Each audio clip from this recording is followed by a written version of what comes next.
Hello everyone, I'm Mr. Night Story, and welcome to tonight's journey toward peaceful sleep. If you're enjoying this content, I would be so grateful if you could take a moment to like this video. I'd also love to hear from you. Please feel free to share in the comments where you're watching from and what time it is there. Your kind support truly helps me continue creating these relaxing experiences for you. Now, please make yourself comfortable as we gently begin tonight's journey to restful sleep. My buddy Tyler and I have maintained a sacred ritual since our high school days, an annual camping trip to the Ozarks every autumn. These weren't casual weekend getaways to groomed campgrounds with shower facilities and nearby convenience stores. We sought something primal, something that stripped away the veneer of civilization and reconnected us with the raw essence of survival.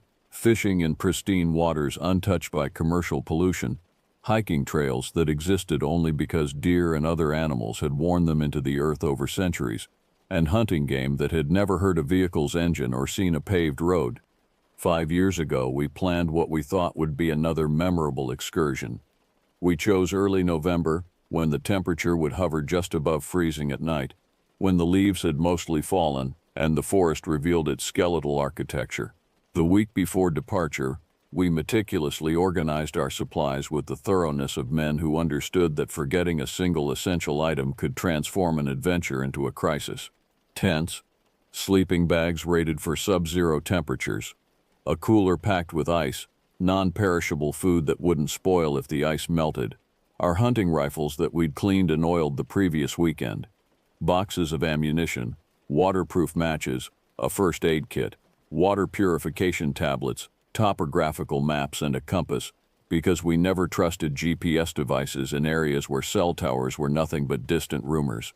We preferred camping deep in the backwoods, miles from the nearest maintained trail, because crowds destroyed the illusion. When you could hear other campers laughing or smell their cooking fires, you weren't really in the wilderness. You were just in an outdoor hotel without walls. Tyler and I craved genuine isolation, the kind where your nearest neighbor might be a black bear or a mountain lion, not a family from the suburbs trying to teach their kids how to roast marshmallows.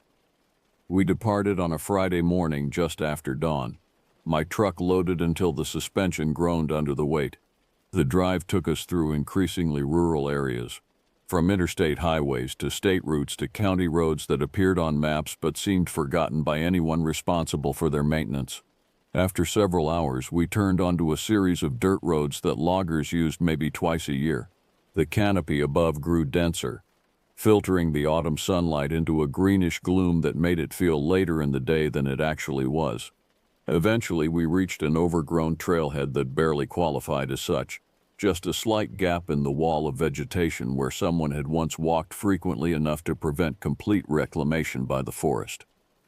We'd identified this location weeks earlier, spending hours poring over maps, looking for areas far from any marked campgrounds, ranger stations, or even the informal campsites that weekend warriors sometimes established. We shouldered our packs and began the hike. The weight dug into our shoulders immediately, and within minutes, sweat soaked through our shirts despite the cool November air. We pushed through dense brush that clawed at our clothes and faces, ducked under low-hanging branches draped with Spanish moss, and forded the creek twice where the trail simply disappeared into the water. Over an hour passed before we reached the clearing we'd selected from satellite imagery, a roughly circular area where some long-ago lightning strike or windstorm had knocked down several large trees, creating an opening in the forest canopy. The location exceeded our expectations. Level ground made pitching tents straightforward. Several fallen logs provided natural seating around a fire pit, and the creek burbled over smooth stones about 50 yards away, close enough for convenient access to water but far enough that we wouldn't flood if the weather turned nasty. By the time we'd made multiple trips back to the truck to haul in all our gear, the sun hung low on the horizon, painting the clearing in shades of orange and amber. We worked efficiently, our movements synchronized by years of practice. Within an hour, both tents stood secure. Our sleeping bags were unrolled inside. The cooler sat in the shade of a large oak, and a fire crackled in a ring of stones we'd arranged. We cracked open cold beers, toasting to the weekend ahead, to friendship, to temporary escape from jobs and obligations and the grinding monotony of everyday existence. Tyler grilled thick steaks over the fire while I prepared a cast-iron skillet full of beans and sliced potatoes with onions. The smell of cooking meat and wood smoke filled the clearing, and for those first few hours, everything felt exactly as it should. The temperature dropped as darkness descended, and we pulled on fleece jackets, adding larger pieces of wood to the fire until flames leaped 3 feet high, sending spirals of sparks into the black sky above. The night sounds began as they always did in the wilderness.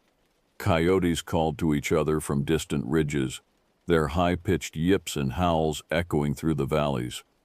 An owl hooted from somewhere in the darkness beyond our firelight, that distinctive low question repeated at irregular intervals. Insects buzzed and clicked in the underbrush. These were familiar sounds, comforting in their predictability, proof that the forest teemed with life even when you couldn't see it. But then came other sounds. Around midnight, as we sat nursing our third or fourth beers and contemplating turning in, a cry pierced the darkness. Not a howl, not a screech, but something in between, a wailing sound that rose and fell in pitch, almost human but not quite.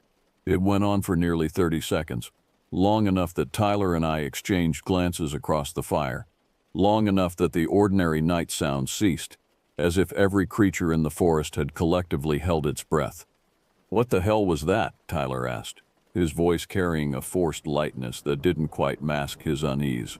"Probably just a fox," I said. Though I'd heard foxes before and this hadn't sounded like any fox I knew. They can make some pretty weird noises during mating season. "In November?" I shrugged, tossing another log on the fire.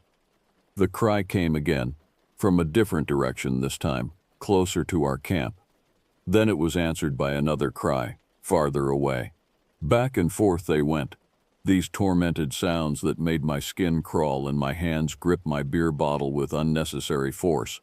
Tyler joked nervously about skinwalkers and wendigos, laughing a little too loudly at his own humor, and I joined in because the alternative was admitting that something about those cries frightened me on an instinctive level I couldn't quite articulate.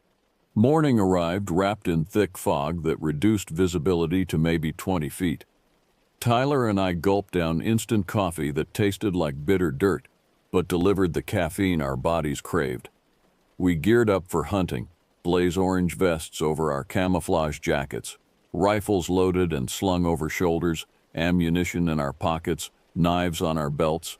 The dawn had a peculiar quality, mist rising off the creek like steam from a cauldron, individual water droplets suspended in the air and catching the weak sunlight in tiny prismatic flashes. We hiked over a ridge to the north, following game trails marked by deer droppings and tracks in the soft earth. After about 45 minutes, we found a promising area. Recent scrapes on tree trunks where bucks had rubbed their antlers, multiple trails converging near a natural salt lick. We settled in, backs against trees about 30 yards apart, and waited. And waited. 2 hours passed without a single deer sighting. That wasn't unusual in itself. Hunting required patience, and sometimes you could sit all day without seeing your quarry. But other things bothered me. I hadn't seen a squirrel, hadn't heard any birds except for the occasional distant crow. The forest felt empty, abandoned, as if all the animals had evacuated en masse to somewhere safer. "Something's wrong," Tyler finally said, breaking the silence. "Where is everything?" I didn't have an answer. In all our years of camping and hunting, I'd never experienced a forest this quiet, this devoid of life. Even in the dead of winter, you'd see chickadees and juncos, hear woodpeckers hammering on trees, spot the occasional rabbit or opossum. This felt unnatural, as if some predator had moved into the area and everything else had wisely chosen to leave. We gave up by early afternoon, heading back toward camp. That's when Tyler stopped abruptly, pointing at the ground. "Look at that." Pressed into the mud beside the trail were tracks. Large tracks, maybe 8 or 9 inches long, roughly canine in shape but wrong in their proportions. The claws had dug deep furrows into the soft earth, and the stride between prints suggested something that moved on 2 legs, not 4. I crouched down, examining them more closely. Whatever had made these tracks had been heavy, The impressions went down at least an inch, which meant significant weight. "Bear," Tyler suggested, but his voice carried no conviction. "Bears don't walk on two legs for extended distances," I said, measuring the distance between tracks with my hand. "And the print shape is wrong, too narrow." We followed the tracks for maybe 50 yards.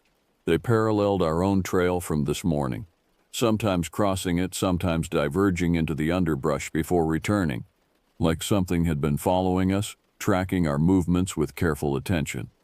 We decided to head back to camp early, neither of us voicing the anxiety that had settled like cold stone in our stomachs. The walk back felt different. Every snapping twig made us jump. Every rustle in the underbrush made our hands drift toward our rifles. The fog had burned off by then, but somehow the clear visibility made things worse. Now I could see into the forest, could scan the spaces between trees, and I kept thinking I saw movement that, when I looked directly at it, resolved into nothing but shadows and branches. At camp, we tried to pretend everything was normal. We ate an early dinner of canned stew heated over the fire, made small talk about sports and work, cleaned our rifles even though they didn't need cleaning. But as darkness fell, the pretense collapsed. Neither of us suggested staying up late or having more beers. We both wanted to be in our tents, zipped up tight, as if thin nylon fabric could protect us from whatever had made those tracks. I lay in my sleeping bag, staring at the tent's ceiling, listening to Tyler moving around in his tent about 10 feet away. The fire outside had burned down to coals, providing minimal light. Every sound seemed amplified: the creeks babbling, wind rustling dead leaves, the settling of the forest as temperatures dropped. Then I heard breathing. Not Tyler's breathing, which I could identify even from a distance, the steady rhythm of someone trying to fall asleep. This was different, heavy, wet breathing, punctuated by occasional snuffling sounds, like an animal following a scent trail. The sounds moved around the perimeter of my tent, and through the mesh window, I saw a shape block out the stars. Large, dark, moving on two legs with an uneven gait that seemed more purposeful than any bear's movement. Then the eyes appeared, two reflective points of yellowish light, catching some faint glow from the dying embers of our fire, positioned about 6 feet off the ground and staring directly at me through the mesh. The breathing stopped. Whatever it was knew I was looking back at it. My throat closed up. I couldn't breathe, couldn't move, couldn't even think coherently. The eyes didn't blink, didn't shift away. They just stared with an intelligence that felt malevolent, assessing, deciding something about me. The moment stretched impossibly long, maybe 5 seconds, maybe 30. I honestly couldn't tell. Time had stopped meaning anything. "Tyler," I finally managed to croak. "Something's outside." The eyes vanished instantly. I heard rapid footsteps, heavy and loud, crashing away through the underbrush. Tyler erupted from his tent, rifle in hand, swinging it toward the sounds of retreat. "What did you see?" he demanded, his voice high and tight with fear. "I don't know. It was watching me. It was right there, just standing outside my tent." We both stood in the clearing for several minutes, rifles pointed at the darkness, seeing nothing but hearing the occasional crack of a branch from somewhere out in the forest, always moving, circling our camp at a distance. Finally, Tyler said what we were both thinking. "We need to leave. First light. We pack up and get out of here." Neither of us slept. We sat together in Tyler's tent, which had a better vantage point of the clearing, rifles across our laps, jumping at every sound. The hours until dawn crawled by with excruciating slowness. At first light, that gray pre-dawn glow that barely counts as illumination, we began breaking camp. We didn't bother with breakfast, didn't even finish our coffee. Everything got stuffed into packs with frantic speed. Tents collapsed and rolled without proper care. The fire kicked apart and doused with creek water. Within 30 minutes of deciding to leave, we were hiking back toward the trailhead, moving at a pace just short of running. The forest in the early morning felt even more oppressive than it had the previous day. Fog hung in the low areas, transforming familiar landmarks into vague suggestions of shapes. Our boots squelched in muddy patches where dew had accumulated overnight. Our breath came out in visible plumes and my hands ached with cold despite my gloves. We were maybe halfway back when we encountered the fallen oak. It blocked the trail completely, a massive tree that had somehow toppled since we'd passed through this area 24 hours earlier. The trunk stood nearly 4 feet in diameter, too large to easily climb over while carrying heavy packs. Tyler and I stopped, breathing hard, exchanging glances. The tree looked healthy, green cambium layer visible where branches had snapped off, no signs of disease or rot. Trees didn't just fall over on calm nights. A branch snapped behind us. The sound came from close, maybe 20 yards back on the trail. We spun around, bringing our rifles up to shooting position. It stood between 2 oak trees, partially obscured by low-hanging branches, but clearly visible enough to destroy any remaining doubt about what we were dealing with. 7 feet tall, at least, covered in grayish-brown fur that hung in matted clumps from its frame. Standing upright on 2 legs that bent backward at the knee like a dog's hind legs. The arms hung long, almost to its knees, ending in hands with fingers tipped by black claws that curved like scythes. But the face, God help me, the face was the worst part. A canine snout filled with too many teeth, lips pulled back in what might have been a snarl or a grin, and those yellow eyes boring into us with unmistakable intelligence. A low growl emanated from its throat, a subsonic rumble I felt in my chest as much as heard with my ears. My finger moved to the trigger. I'd been hunting since I was 12 years old, had taken deer, wild boar, even an elk once on a trip to Colorado. I'd shot hundreds of targets at the range, knew my rifle intimately, could hit a playing card at 50 yards. But my hands trembled so badly I could barely keep the sights on target. I fired. The shot went wide, probably missing by several feet, the crack of the rifle obscenely loud in the misty forest. The thing didn't even flinch. Instead, it bared its fangs further and took a deliberate step toward us. Tyler tried to fire, but his rifle clicked empty. He'd forgotten to chamber a round in his panic. He fumbled with the bolt action, hands shaking, and the creature took another step, then another, closing the distance with terrifying speed. "Move!" I screamed, and we both turned and scrambled over the fallen oak, landing hard on the other side. I looked back just in time to see the creature reach the tree trunk. It placed one clawed hand on the bark, and for a moment, I thought it would vault over and end us right there.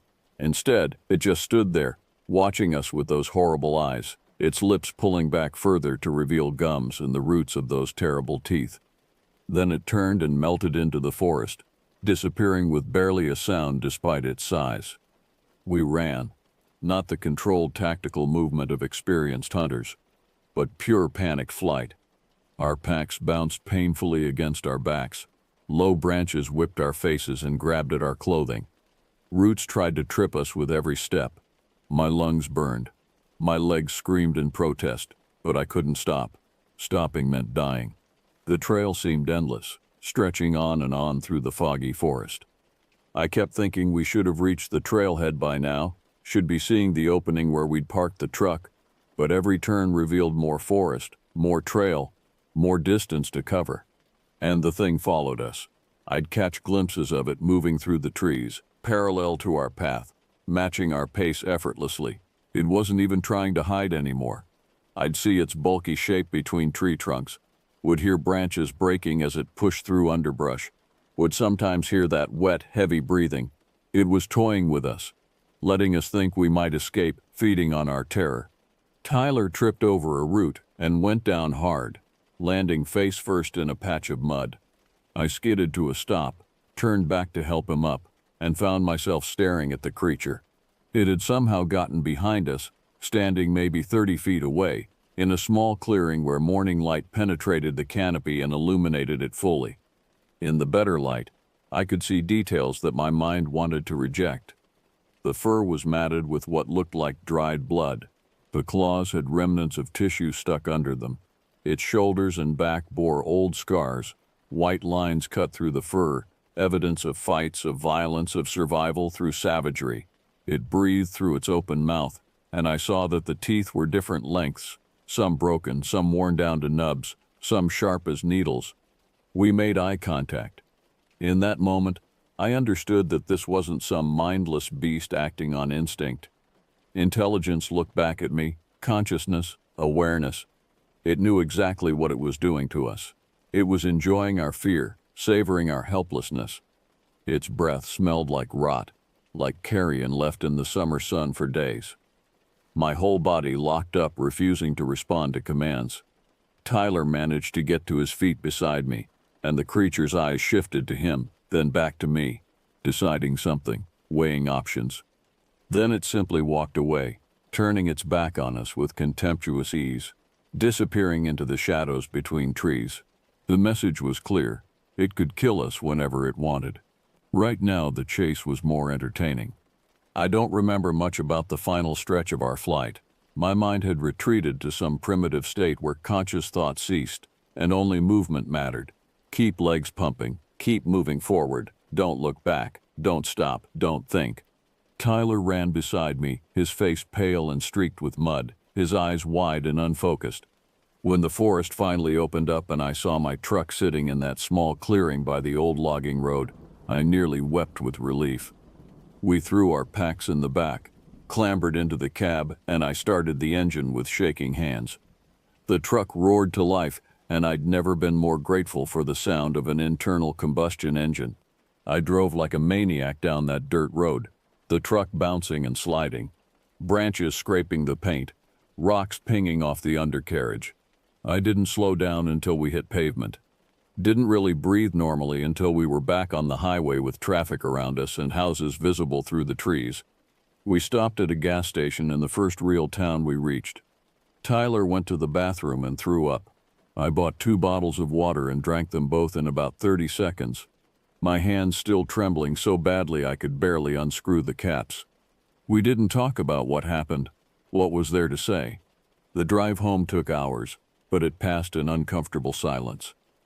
Every time I closed my eyes, even to blink, I saw those yellow eyes staring back at me.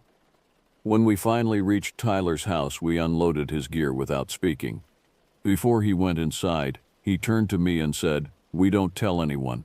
They'll think we're crazy." I nodded. Who would believe us? Who would believe that something like that existed, that it hunted in the deep Ozark forests, that it had tracked us and terrorized us and let us live only because it chose to? In the months after, I spent countless hours researching online. I found forums where people discussed cryptids and unexplained encounters. Some called what we saw a dogman. Others referred to something called the Ozark Howler. The descriptions varied, but common threads emerged: bipedal, canine features, aggressive behavior, intelligent hunting tactics, found in remote wilderness areas. I read accounts from other people who'd encountered similar creatures.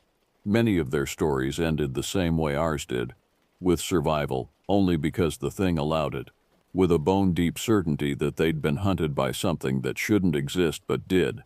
Tyler and I haven't spoken much since that trip.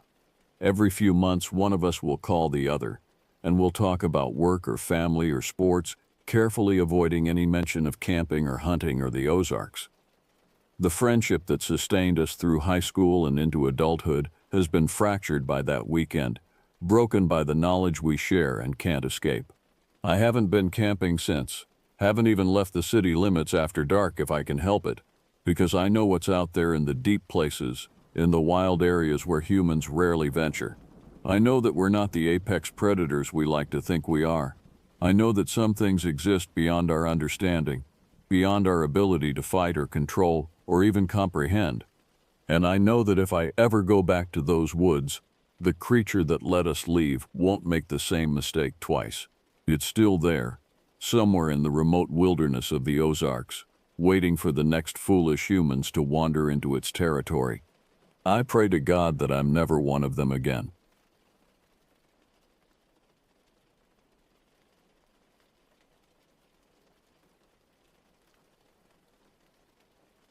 I should have known better than to return to that campsite. For 3 summers now, my family had experienced inexplicable events at this particular spot on Mount Rainier, nestled in the dense forest near the Nisqually River. Yet here we were again. My father with his ancient deaf shepherd mix, My brother and his wife, their 4-year-old daughter, and my sister-in-law's younger sister, all piling out of 2 vehicles loaded with camping gear. The air smelled wrong from the moment we arrived. Not bad exactly, but heavy with something I couldn't name. The late afternoon sun filtered through the towering Douglas firs and western hemlocks, creating long shadows that seemed to stretch toward us rather than away. My father, a man not given to superstition, paused as he stepped out of his truck and surveyed the clearing with narrowed eyes. "Something's different," he muttered, though he didn't elaborate. We began unloading, the familiar rhythm of setting up camp temporarily pushing aside my unease. The dog, old and completely deaf, stayed close to my father's heels, which was unusual.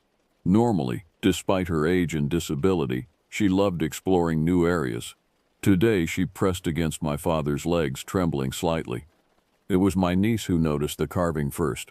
"Uncle, what's that on the tree?"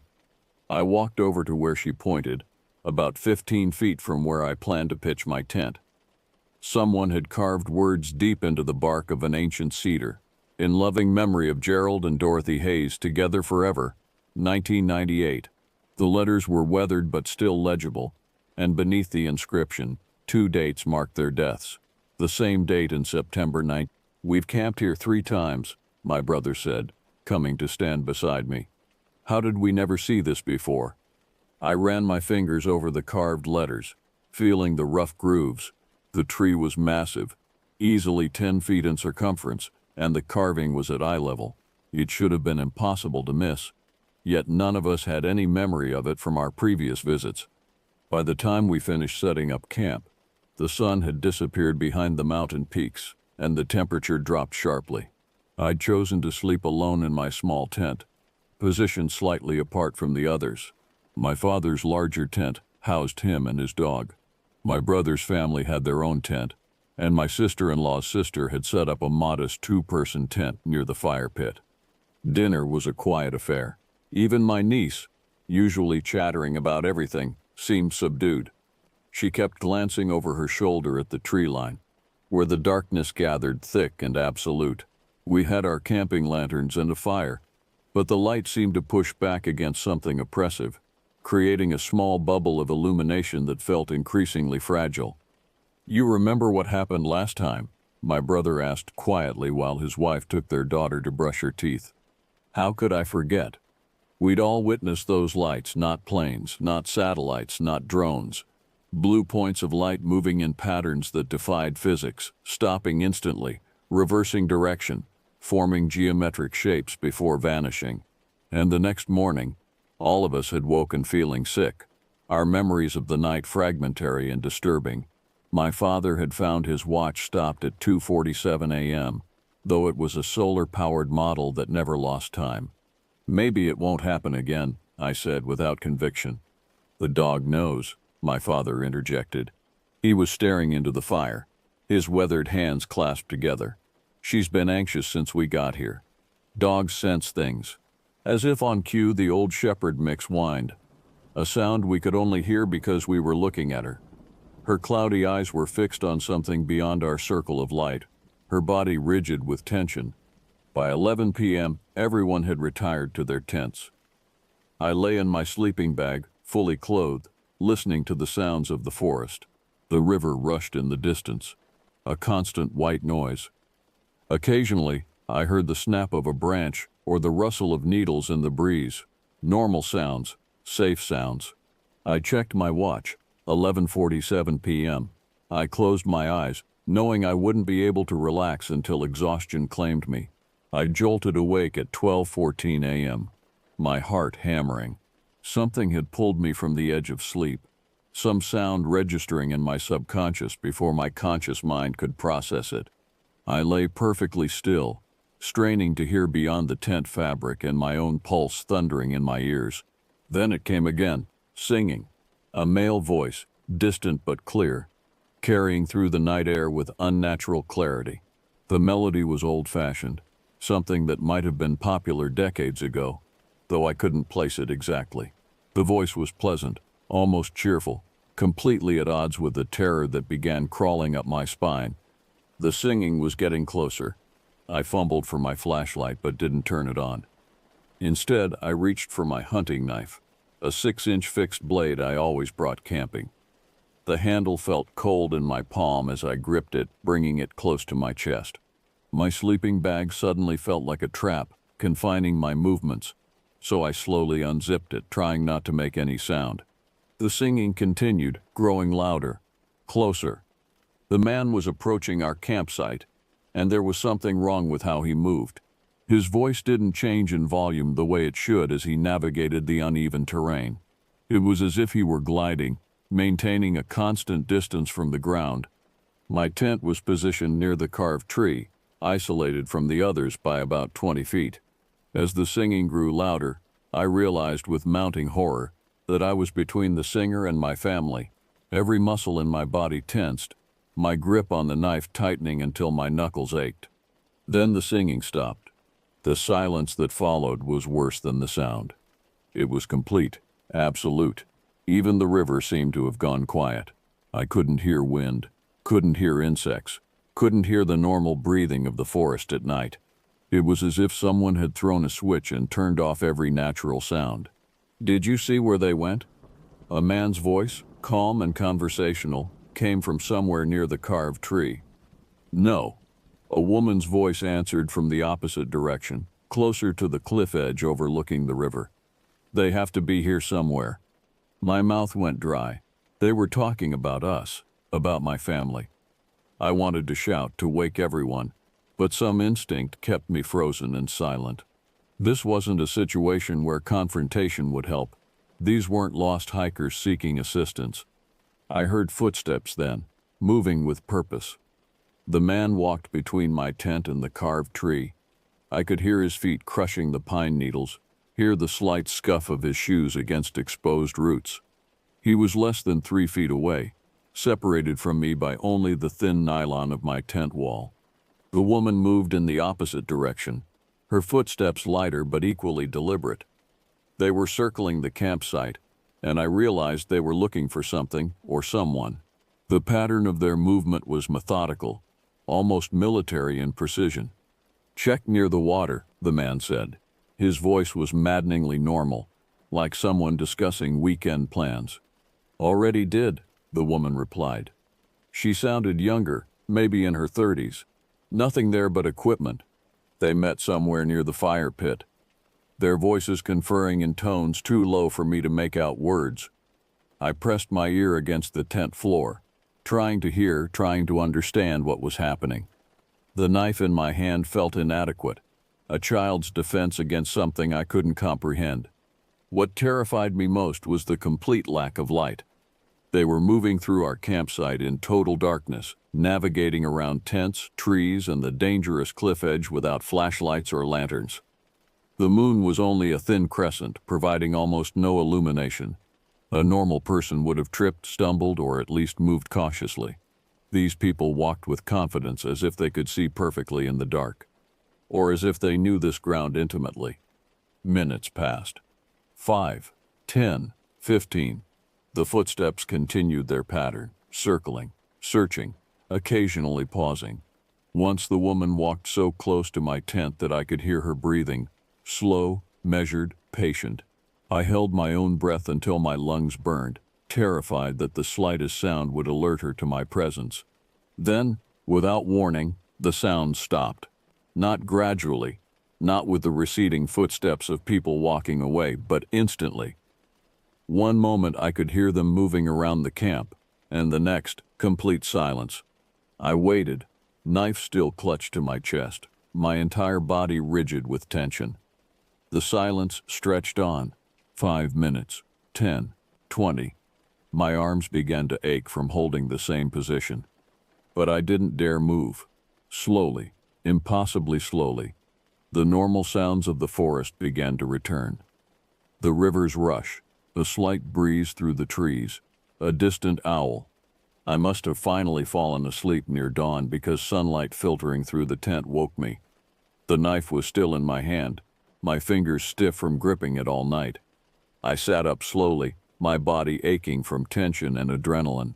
For a moment, I wondered if I'd dreamed the entire experience. but the physical exhaustion and the knife in my hand confirmed it had been real. I crawled out of my tent to find my father already awake, feeding his dog. He looked as tired as I felt, dark circles under his eyes. The dog was still acting strangely, refusing to move more than a few feet from my father's side. "Did you hear anything last night?" I asked carefully, not wanting to plant suggestions. My father poured dog food into a bowl, his movements slow and deliberate. "Voices," he said finally. "A man and a woman talking. Couldn't make out words, but they sounded close. Too close." The relief I felt at his confirmation was immediately overwhelmed by renewed fear. It hadn't been a dream. Whatever had happened, my father had experienced it too. My sister-in-law's sister emerged from her tent looking pale and shaken. She'd always been the most level-headed of us, a nurse who dealt with emergencies calmly, but now her hands trembled as she accepted a cup of coffee from my brother's wife. "Someone shook my tent last night," she said without preamble. "Hard, like they were trying to wake me up or get inside." I yelled, "What do you want?" but nobody answered. The shaking just stopped. My brother's family had been awakened by our voices and gathered around. His daughter stayed close to her mother, unusually quiet. "What time?" my brother asked. "I don't know exactly. Maybe midnight, a little after." I pulled out my phone and checked the time I'd first heard the singing. 12:14 a.m. "That's when it started for me too," I said, and began describing everything I'd heard. My father nodded along, confirming the voices. His sister-in-law's experience fit the timeline. The tent shaking had probably happened while the man and woman were searching the campsite. "We're leaving," my brother announced. "Pack up, we're going." But my father shook his head. "We came for 3 nights. One strange night isn't enough to chase us off." "Dad," my brother started. "We don't run," my father interrupted firmly. He'd served in the military decades ago and still carried that steel in his voice. "We're careful. We stay alert, but we don't run." The debate was settled by distraction. My niece had been asking about a hiking trail marked on our map, and my brother's wife suggested we scout the area for alternative campsites, just in case we decided to move. We left my father at camp with his dog and set out as a group, following a rough path that led deeper into the forest. About a mile from our site, we found something that made us all stop short: an abandoned camp. It was completely intact and clearly expensive. A large, high-quality tent, the kind that costs $300 or $400, stood fully erected. The entrance flap was partially open, revealing 2 queen-sized air mattresses still inflated, sleeping bags, pillows, and various camping equipment scattered around. Outside the tent, a cooler lay on its side, its contents long since spoiled. Children's items were everywhere: diapers, a small folding chair, toys, a baby carrier. "Look at this," my brother called. He was examining a notice zip-tied to one of the tent poles. The official park ranger document stated that the camp had been unattended for more than 14 days and would be removed if not claimed within the next 7 days. The date on the notice was from 2 weeks ago. "Who leaves this much stuff?" My sister-in-law's sister wondered aloud. She was right to be puzzled. This wasn't someone leaving behind a cheap tent because it was too much hassle to pack. This represented hundreds of dollars of equipment, plus personal items like clothing and photographs that people don't abandon lightly. I walked around the camp's perimeter, noting details. A campfire ring showed signs of a hasty departure, partially burned logs, a pot with food remnants still inside it as if someone had been cooking and suddenly left. Clothes hung from a line strung between trees, some of them small children's garments that fluttered in the breeze like ghost flags. "It's like they ran," I said quietly. "Like something scared them badly enough that they grabbed what they absolutely needed and ran." My brother's wife pulled their daughter closer. "What could scare someone enough to leave all this?" No one answered because we all knew. The same thing that had circled our camp last night. Moving through the darkness without light, searching for something.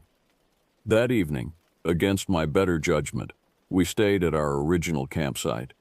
My father's stubbornness had won out, though we all agreed to sleep in shifts, with at least one person awake at all times. As the sun set, We decided on a short walk along the river, safety in numbers, and we'd be back before full dark.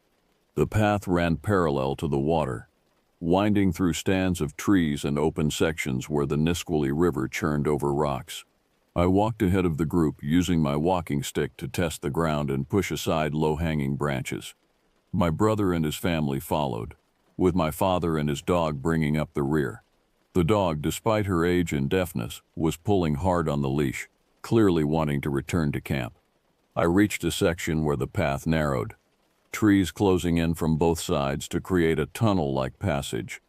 The river sounds were muffled here, replaced by the rustling of leaves and the creak of branches overhead. I'd gone perhaps 10 feet into this section when I heard it. A growl, low, rumbling, coming from somewhere ahead and to my left. My entire body went rigid. Bears were present in this area, and the last thing you wanted was to surprise one, especially as darkness approached. I stopped moving and slowly shifted my walking stick to a defensive position, holding it like a spear. The growl came again, sustained and threatening. It didn't sound like any bear I'd heard before. The pitch was wrong somehow. Too intelligent, too measured. "Everyone stop," I called back quietly. "Something's ahead." The growling continued, and I heard movement in the brush. Whatever it was large. Branches snapped, and I caught a glimpse of something dark shifting between the trees. The shape was wrong for a bear, too tall, too narrow. My mind tried to make sense of what I was seeing, but the shadows and my own fear made it impossible to be certain. "We need to go back," I said, louder this time, slowly. "No one run."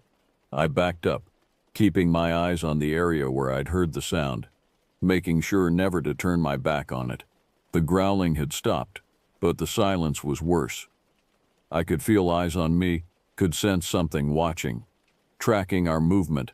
We made it back to camp in record time, nobody speaking until we were in the circle of firelight. My father broke out the bear mace we'd brought, checking that all 4 canisters were accessible. "Nothing goes out alone from now on," he said, "not even to use the latrine." Sleep was difficult that night.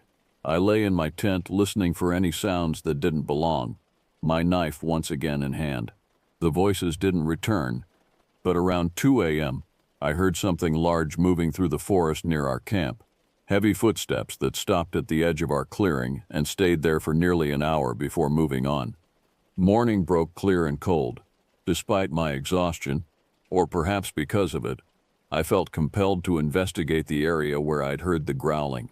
My father insisted on coming with me, armed with bear mace and his own knife. We left the others at camp with instructions to stay together. The forest looked different in daylight, less threatening but still oppressive. We followed the river path to the narrow section where I'd stopped the previous evening. In the bright morning sun, I could see the area clearly: trees, underbrush, the river about 30 feet to our right.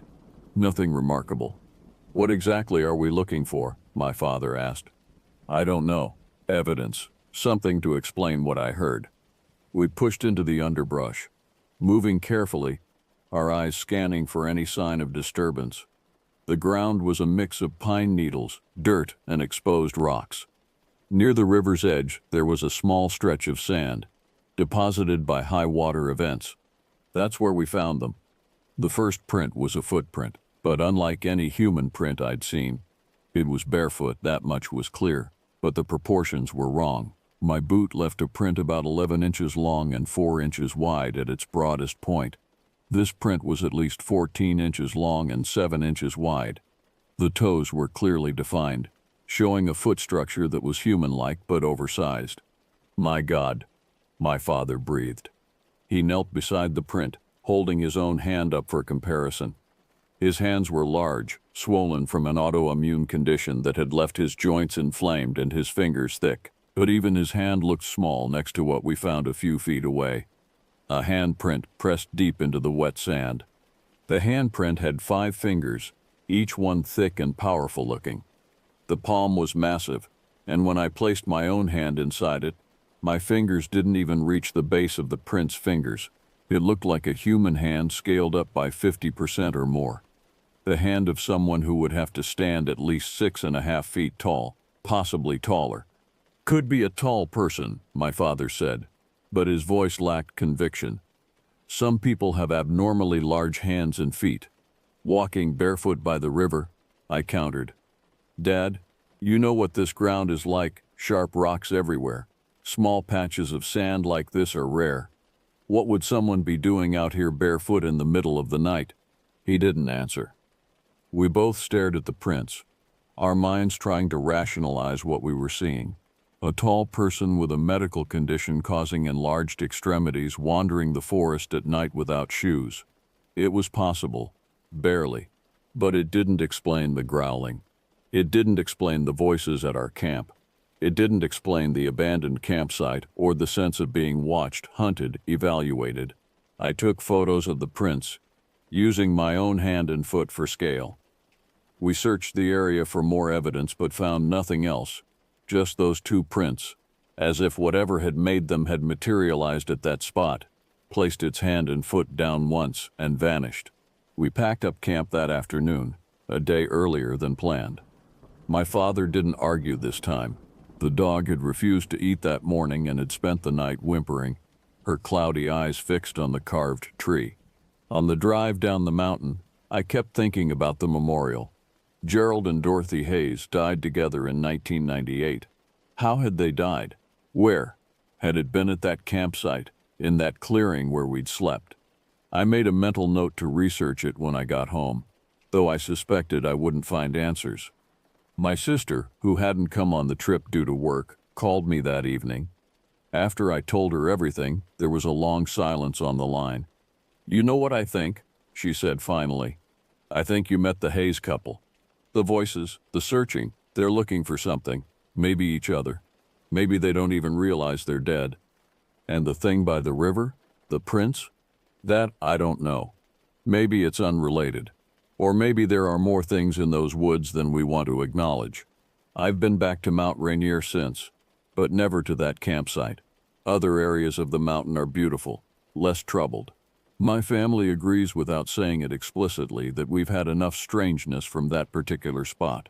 But sometimes, late at night, I think about those voices circling in the dark, the methodical searching, the singing that stopped too suddenly, the prints in the sand that suggested something far larger than any human had walked there, and the memorial carved into that tree, marking the deaths of two people whose presence we may have disturbed. Whatever is in those woods, it's still there, still searching, still singing in the darkness, and I have no desire to encounter it again.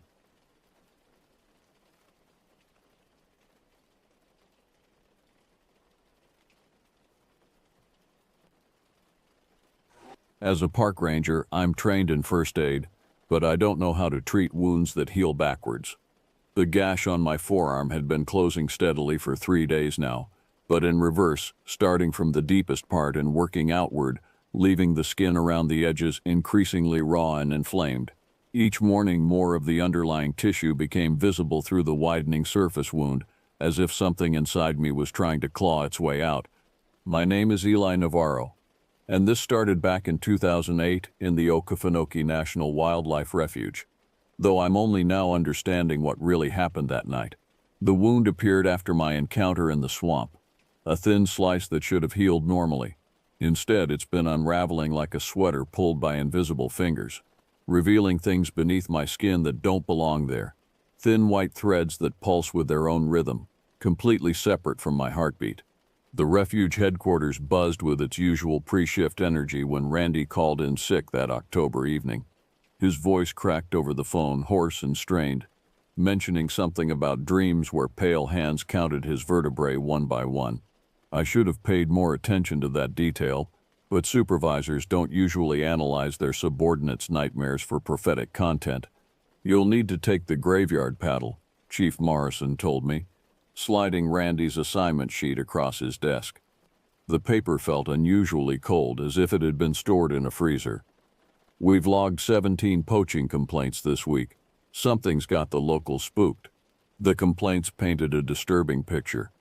Fishermen reporting their catches stolen from stringers while they slept.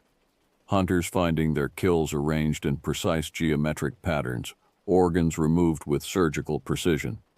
One man swore his trophy buck had been completely hollowed out and stuffed with swamp grass, left standing upright against a cypress tree like a grotesque scarecrow.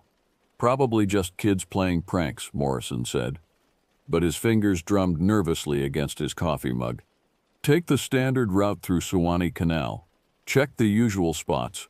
Radio in every hour. I gathered my gear as twilight painted the swamp in shades of rust and shadow.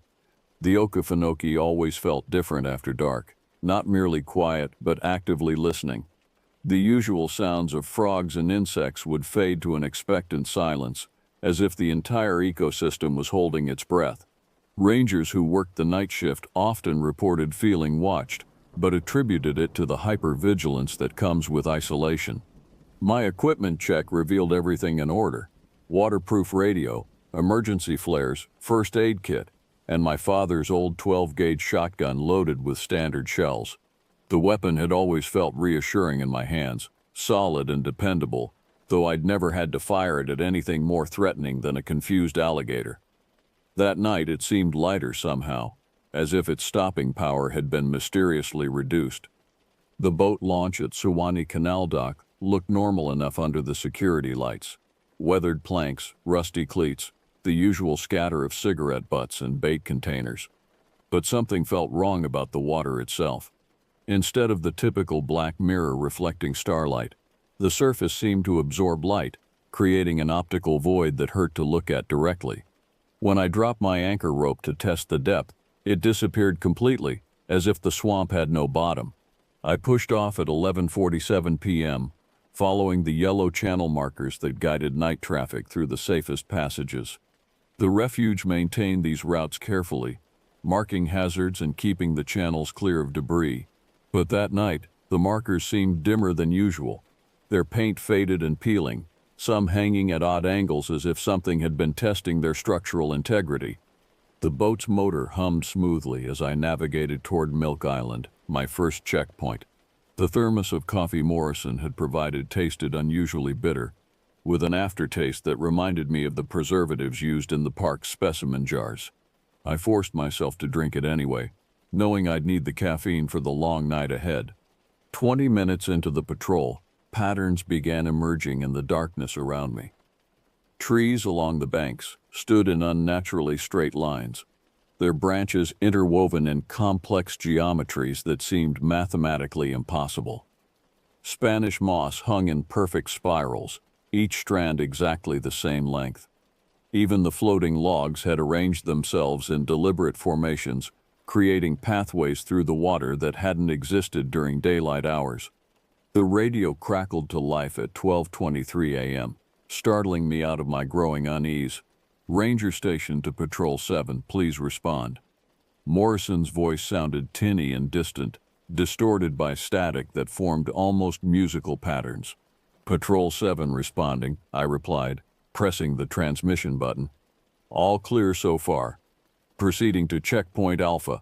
Copy that. Be advised, we've had reports of lights in the prohibited areas, probably more poachers. Use caution and document everything.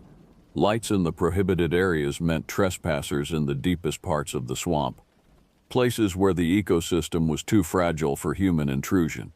These sections had been off-limits since the refuge's establishment, their boundaries marked with signs that warned of unstable terrain and dangerous wildlife. But the signs were old. Their warnings faded, and people often ignored them in pursuit of the legendary largemouth bass that supposedly lived in the untouched waters. As I approached the first prohibited zone, I could indeed see lights moving through the trees, not the steady beams of flashlights, but pale phosphorescent glows that seemed to emanate from the water itself. They moved with purpose, following paths that paralleled my route, always staying just out of direct sight. When I tried to illuminate them with my spotlight, they vanished instantly, leaving only the normal darkness of the swamp. The temperature began dropping as I moved deeper into the refuge, my breath forming visible clouds despite the October warmth. Ice crystals appeared on my equipment, spreading in fractal patterns that resembled the branching of blood vessels. The coffee in my thermos had developed a skin of ice, even though the liquid underneath remained warm to the touch. At 1:15 a.m., my radio erupted with a burst of static followed by what sounded like someone gasping for air. Then came coordinates, numbers that placed the transmission somewhere near Blackwater Cut, a narrow channel that wound through some of the refuge's most remote territory. The voice was unfamiliar, young-sounding, filled with a terror that made my skin crawl. "This is Patrol 7 responding to distress call," I radioed back. "Please identify yourself and describe your situation." Only static answered, but the pattern seemed to form words if I listened carefully enough. "Help, gone, under, det," the last word repeated several times, growing fainter, until it disappeared entirely. Protocol dictated that I return to base and wait for backup before investigating a distress call in dangerous territory. But something about that voice, the naked fear in those broken transmissions, made retreat impossible. A fellow human being was in trouble, possibly dying, and I was the only help available. I logged my position with the GPS, noting the precise time and coordinates for the official record. If something happened to me, at least there would be a trail for others to follow. Then I turned toward Blackwater Cut, pushing the throttle forward and letting the darkness close behind me like water filling a grave. The wound on my arm began to itch. The narrow passage to Blackwater Cut required careful navigation even in daylight. At night, with only my spotlight to penetrate the absolute darkness, it became a maze of submerged logs, cypress knees, and hanging branches that seemed to reach down like grasping fingers. The channel markers here were older, their paint completely faded, some tilted at angles that suggested something large had struck them repeatedly. My spotlight beam revealed disturbing details as I moved deeper into the cut. Animal bones hung from low branches, suspended by fishing line in intricate mobiles that tinkled with the sound of wind chimes. They were arranged by size and species, raccoon skulls forming perfect circles, bird bones creating geometric patterns, larger mammal remains spelling out symbols that hurt to look at directly. The water itself had changed consistency, becoming thick and viscous like partially congealed blood. My motor struggled against the resistance, the propeller throwing up chunks of organic matter that smelled of decay and something else, something sweet and cloying that reminded me of funeral flowers. When I lifted the motor to check for debris, long strands of what looked like hair clung to the blades, pale and fine as spider silk. 20 yards into the cut, I found the source of the distress call. Aluminum John boat drifted sideways across the channel, its hull scraped and dented as if something had tried to crush it between massive jaws. The boat's spotlight lay shattered in the bottom, glass fragments mixed with what looked like teeth, not human teeth but something much larger, yellowed and serrated like a shark's. The cooler that every serious fisherman carried had burst open, spilling ice and beer into the bilge water, but the fish inside were wrong. The base were still alive, despite being out of water for what must have been hours, their gills working frantically, eyes following my movements with an intelligence that fish shouldn't possess. Worse, they were changing as I watched, scales shifting from green to the same pale white as the bone decorations, fins elongating into something resembling fingers, mouths widening to reveal rows of needle-sharp teeth. I tied a line to the abandoned boat and prepared to tow it back to the dock for investigation. The keys remained in the ignition, wallet still tucked under the seat with credit cards and a driver's license belonging to someone named Michael Thompson, a local man I recognized from his fishing license applications. But there was no sign of Michael himself, no blood, no clothing, no indication of what had happened to him. The wallet's contents told a story of escalating desperation. Credit cards maxed out, overdue notices from bill collectors, a pawn shop receipt for a wedding ring. Tucked behind his fishing license was a handwritten note in shaky letters, "Third night trying. They say it listens if you're desperate enough. They say it collects what you owe." As I secured the tow line, the water around the abandoned boat began to swirl in slow, deliberate circles. Not the random eddies caused by current or wind, but something large moving beneath the surface with obvious purpose. My depth finder showed nothing. The screen remained blank as if the bottom had simply disappeared. That's when I heard the splashing. Something was moving through the water toward me, creating a wake that suggested enormous size but moving with a silence that defied physics. No animal that large could swim so quietly. I grabbed my shotgun and peered into the darkness, following the sound with my spotlight beam. The light caught something pale breaking the surface 50 yards away. Not the smooth back of a manatee or alligator, but something angular and segmented like a giant insect. As I watched, an arm emerged from the water. A human arm, but wrong in every proportion. Too long, joints bending in too many places. Fingers that stretched like pale tentacles into the darkness. The arm moved with deliberate purpose, reaching toward something I couldn't see. Then I heard a sound that will haunt me forever. A wild boar screaming in terror and pain. The cry cut through the night like a rusty blade, filled with an agony that spoke of prolonged suffering rather than a quick kill.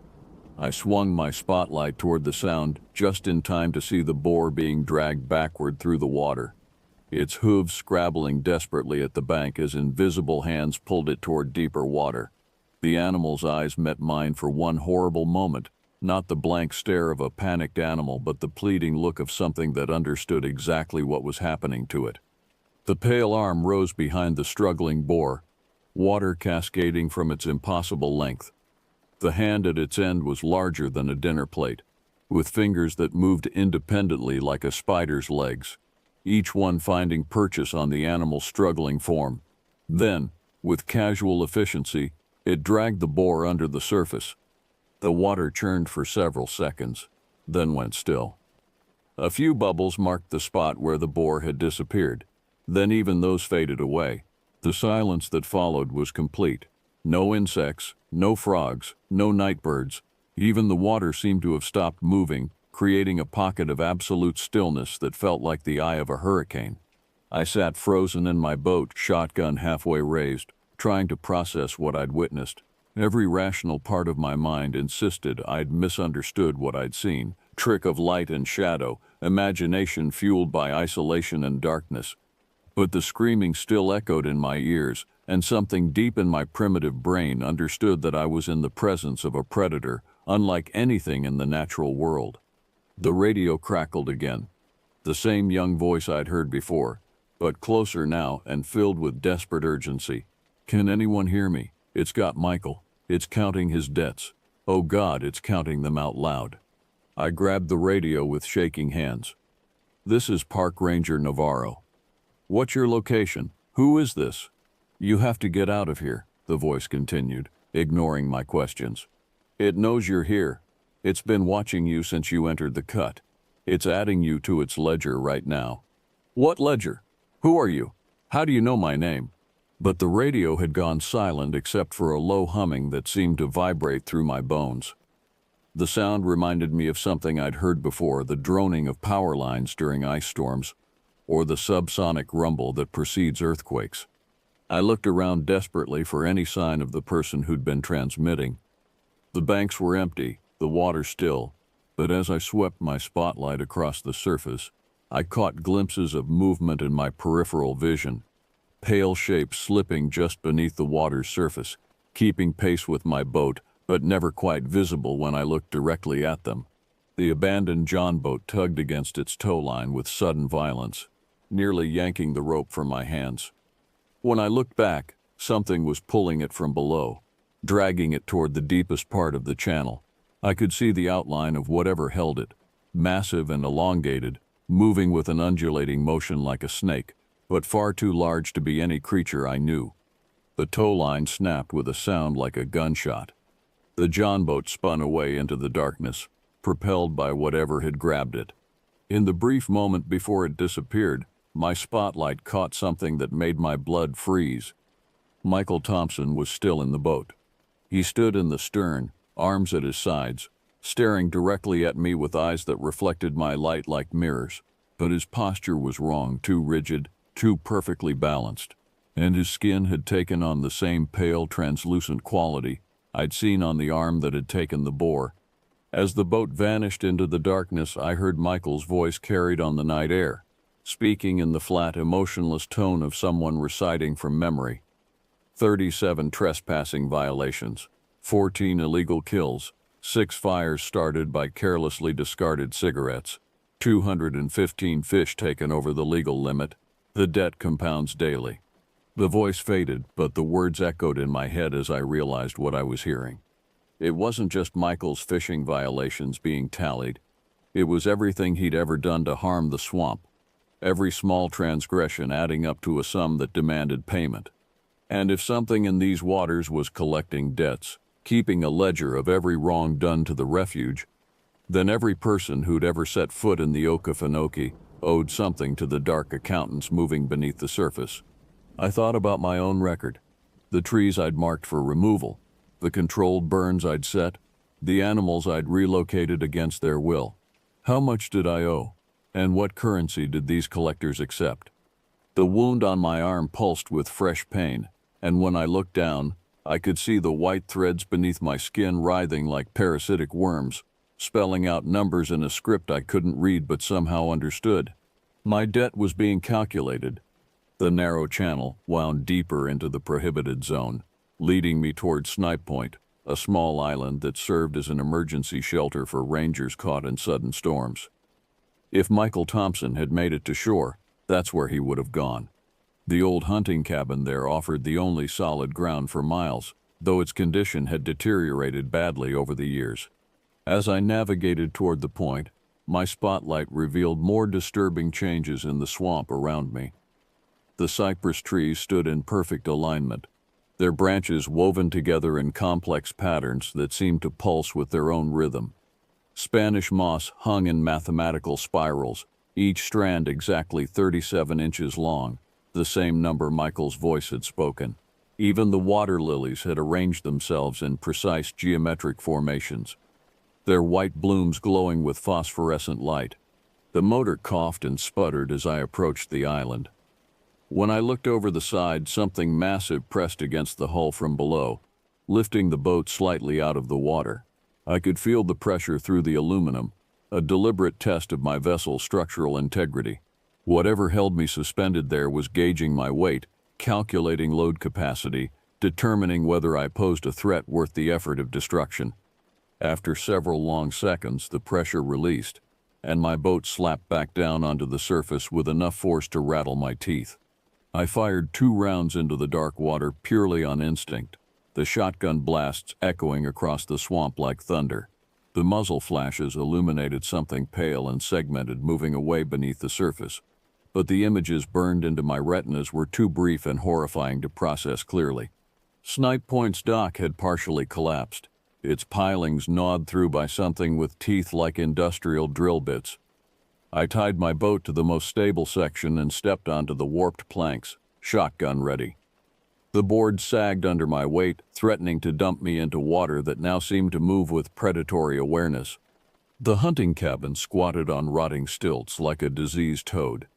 Built in the 1940s by a local bootlegger, it had served as a hideout during Prohibition and later as an unofficial ranger station. Now it looked ready to collapse, its walls bulging outward as if something inside was trying to escape. I climbed the sagging steps, noting fresh scratches in the wood. Not claw marks from animals, but precise cuts made by surgical instruments. The door hung open on broken hinges, revealing an interior lit by phosphorescent mold that grew in spiraling patterns across the walls. The air inside reeked of salt water and formaldehyde, mixed with something organic and rotten. A radio lay smashed in the corner, its circuits scattered across the floor in patterns that resembled neural networks. But impossibly it was still transmitting, not voices but a low humming that seemed to vibrate in my bones. The sound carried information, data streams that my conscious mind couldn't decode but that made my primitive brain scream warnings about imminent danger. Footprints tracked through the mud and grime, but they weren't human, too small, with elongated toes that ended in points rather than nails. The prints led from the front door to the back of the cabin, where they simply stopped at a wall that showed no signs of damage or hidden passages. In the cabin's center sat an ancient desk, its surface covered with ledger books and loose papers. The writing was in multiple hands, spanning decades of entries, but all focused on the same obsessive theme, debts owed to the swamp by those who had violated its sanctity. Names, dates, specific violations and running tallies of compound interest calculated in a currency I couldn't identify. The most recent entries were in Michael Thompson's handwriting, growing increasingly frantic as they progressed. Day 1.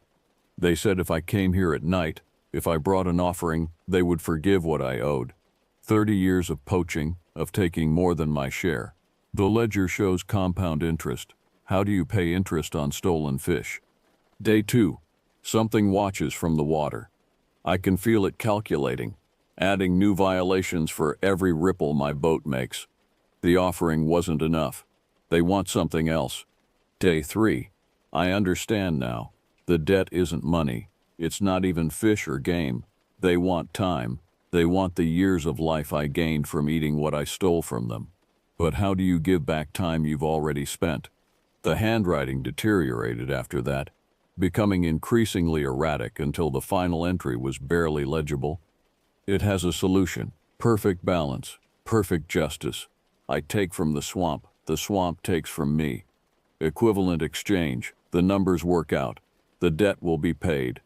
Below Michael's final entry, in handwriting I didn't recognize but that seemed familiar, was a new calculation.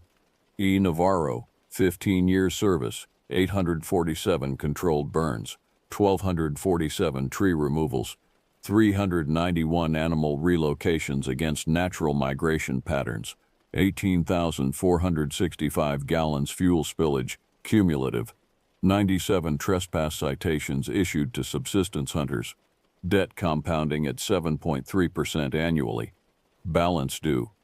The number was written in symbols I couldn't read but somehow understood to be catastrophically large. My hands shook as I read my own environmental rap sheet. Every decision I'd made as a ranger, every action taken in the name of conservation, had been recorded and evaluated by something that kept different books than the Park Service. In my mind, I'd been protecting the refuge. In its ledger, I was just another debtor whose account was overdue. Hair-fine strands clung to a nail near the desk, not human hair, but something colorless and synthetic like fiber-optic cables. When I touched them, they transmitted sensation directly to my nervous system, flooding my mind with images of the swamp's perspective on human intrusion. Every footstep was a wound, every campfire a burn, every fish taken a theft that compounded over time with biological interest. A splash outside jerked me back to immediate reality. Through the cabin's cracked window, I could see my boat rocking violently as something tugged at the tow line I'd attached to Michael's abandoned John boat. The rope was still connected, but the boat itself had been moved, repositioned to block my escape route from the dock. I stepped onto the cabin's back porch, where a narrow boardwalk extended directly over the deepest part of the swamp. The planks were soft with rot, many missing entirely, creating gaps that revealed the black water below. At the boardwalk's end, a figure stood with its back to me. Michael Thompson was waiting for me. But the Michael I'd known from fishing license applications was gone. This version stood perfectly motionless, skin pale and translucent, veins visible like road maps beneath the surface. When he turned to face me, his eyes had been replaced with dark holes that seemed to extend infinitely inward. "The ledger balances," he said in a voice like grinding stone. "Every debt requires payment. Every violation demands correction. The swamp has been keeping books for longer than humans have existed, and the interest on your account has compounded beyond your ability to pay." I raised my shotgun, but Michael made no aggressive moves. He simply stood there, arms at his sides, speaking in the monotone of an accountant reading financial statements. "Your first option is immediate payment in full. 15 years of life force, extracted through the skin and distributed to the organisms you've displaced. Death by 1,000 cuts, each one healing a specific harm you've caused." "What's the second option?" I managed to ask, though my throat felt lined with sand. "Debt consolidation. You become a collector for the swamp, helping to balance other accounts. Your own debt is frozen at current levels, but you work to collect what others owe. The pale ones you've seen are previous debtors who chose this path." The wound on my arm burned with sudden intensity, and I could see the white threads beneath my skin forming letters in a language that bypassed my conscious mind and spoke directly to my survival instincts. They spelled out terms and conditions in a contract written in blood and bioluminescent fungus. "There is a third option," Michael continued, his head tilting at an angle that would have been impossible for living anatomy. "Bankruptcy. You destroy the ledger, break the accounting system, and flee beyond the swamp's jurisdiction. But bankruptcy requires collateral." "What kind of collateral?" "Fire," he said simply. "Burn the records, scatter the ashes in running water, and the debts become uncollectible. But fire in the swamp always spreads, always consumes more than intended.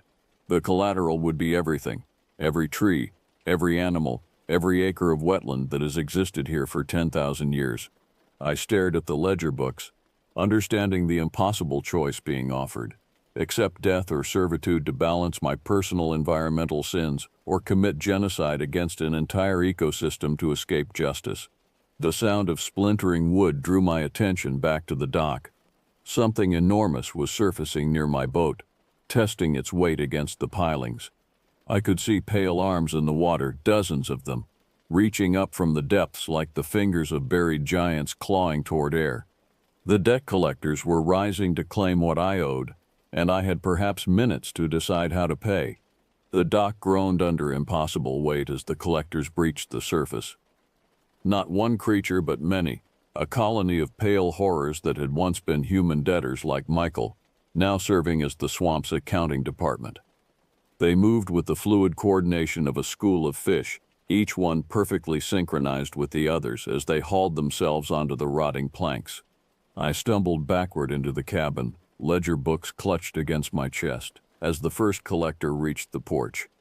In life, it might have been a woman. The bone structure suggested feminine features, but debt collection had stripped away everything soft and human. Its skin was translucent as fish scales, revealing a circulatory system that pulsed with bioluminescent fluid instead of blood.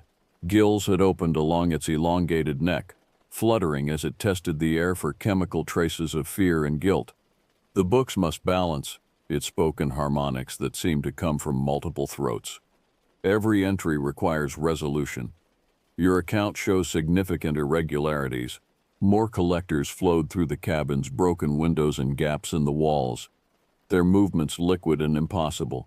They had adapted to aquatic life in ways that violated every law of biology I understood. Webbed fingers that could extend to twice their normal length, joints that bent in directions that should have shattered bone, eyes that had developed nictitating membranes to see clearly underwater. I fired both barrels of my shotgun at the nearest collector. The blast caught its center mass, hurling it backward through the front door in a spray of clear fluid that smelled like low tide. But even as I watched, the wound began knitting itself closed, the creature's alien physiology treating the damage as just another debt to be balanced against its ledger. "Destruction of property," another collector noted, its voice like grinding shells. "Damage to swamp personnel. Additional charges applied to account, interest rate adjusted upward to reflect increased risk assessment." I reloaded frantically, shells slipping from my shaking fingers. The collectors made no immediate move to attack, instead arranging themselves in a semicircle like a board of directors preparing for a hostile takeover. They were in no hurry. Time moved differently for creatures that had already paid their final debt. The wounded collector hauled itself upright, cavity in its torso sealing with wet sounds. It opened what had once been a mouth, revealing rows of small, sharp teeth designed for processing organic matter into component nutrients. When it spoke, I could see that its tongue had been replaced with something resembling a calculator, complete with tiny buttons and a display screen that showed running tallies. "Standard collection protocols apply," it announced. "Debtor demonstrates hostile resistance, escalating to immediate seizure procedures. Collateral evaluation commencing." They moved with the coordination of pack hunters, cutting off escape routes while maintaining their accountant-like demeanor. One began cataloging my equipment, assigning monetary values in a currency based on environmental impact. Another examined my ranger uniform, calculating the carbon footprint of its manufacture and the ecological cost of every thread. The ledger books in my arms grew warm, their pages rustling without any wind. The handwriting on their pages was shifting. new entries appearing in real time as the collectors assessed my situation. I could see my name at the top of the most recent page, followed by a growing list of charges I'd never considered. Oxygen consumption above allocated baseline, soil compaction from repeated foot traffic, disruption of nocturnal feeding patterns, introduction of non-native chemical compounds through personal hygiene products. Environmental impact assessment complete, the lead collector announced. Total debt exceeds debtor's net biological worth by factor of 47. Liquidation recommended. Begin cellular redistribution process. They advanced with the patience of geological time, but I noticed something crucial. They were careful not to damage the ledger books, treating them with reverence that bordered on worship. The accounting system was more than just record-keeping to them. It was Holy Scripture, the fundamental law that gave their existence meaning. I opened one of the ledgers and held it over the cabin's kerosene lantern, its flame guttering in the humid air. "Stay back, or I burn your precious books." The collectors froze instantly, their bioluminescent circulatory systems flashing in patterns that conveyed pure panic. The lead creature's mouth opened wider, revealing computational organs that sparked and smoked as they processed this new variable. "Destruction of primary records constitutes ultimate violation," it said, voice layered with harmonics of genuine terror. "Penalty exceeds available matter in local universe. Negotiation protocols activated. Alternative payment methods under consideration." "That's better," I said, though my hand trembled as I held the book near the flame. "Let's talk about that third option Michael mentioned. Bankruptcy proceedings." "Bankruptcy requires total liquidation of assets," another collector said, its neck gills fluttering rapidly. "All debts discharged through complete environmental reset. Ecological nuclear option. Cost-benefit analysis indicates mutual destruction scenario." "Explain it in plain English." The lead collector's tongue calculator clicked rapidly as it processed translation algorithms. "Fire cleanses all debts by destroying all debtors and creditors simultaneously. Perfect balance through mutual annihilation. No survivors to maintain records. System reset to original configuration." I began to understand the true scope of what they were offering. The swamp's accounting system was so old, so fundamental to the ecosystem's function, that destroying it would unravel everything, not just the wetlands but the entire network of environmental debts and credits that held the natural world in balance. It would be ecological bankruptcy on a planetary scale. "There has to be another way," I said, though I was beginning to doubt it. "Renegotiation possible," the collector admitted. "Debt restructuring under emergency provisions. Current balance transferred to long-term environmental restoration account. Debtor becomes swamp trustee, managing ecosystem recovery programs. Term of service, remainder of natural lifespan plus extension periods as needed." It was essentially the same deal they'd offered Michael. Become a collector myself, work for the swamp until my debt was paid.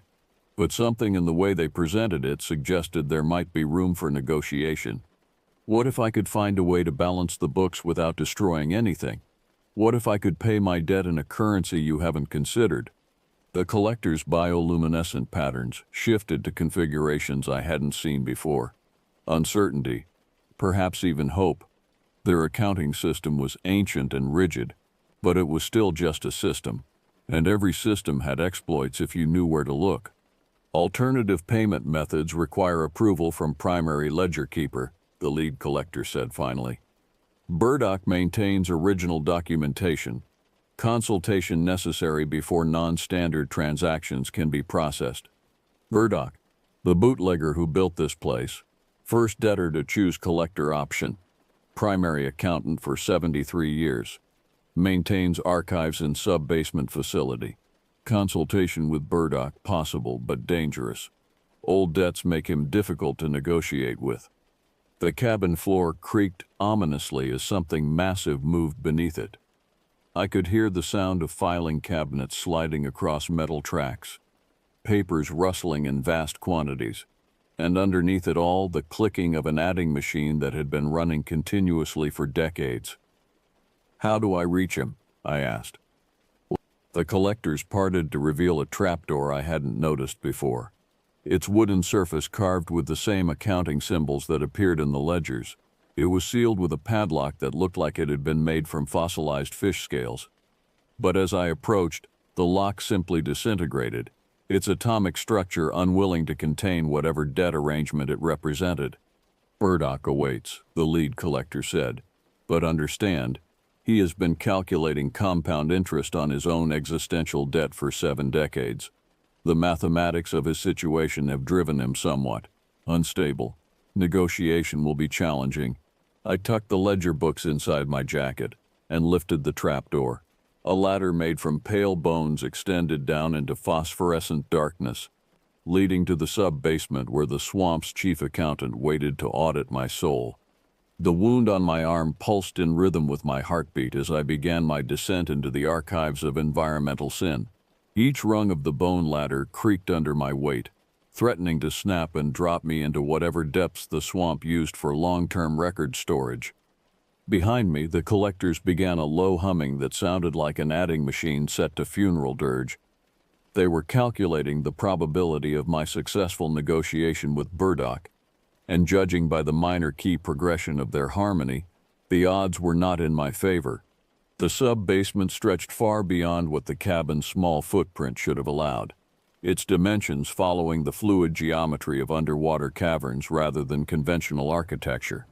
Phosphorescent fungus provided illumination in spiraling patterns that hurt to look at directly, creating an environment that existed somewhere between the natural and supernatural.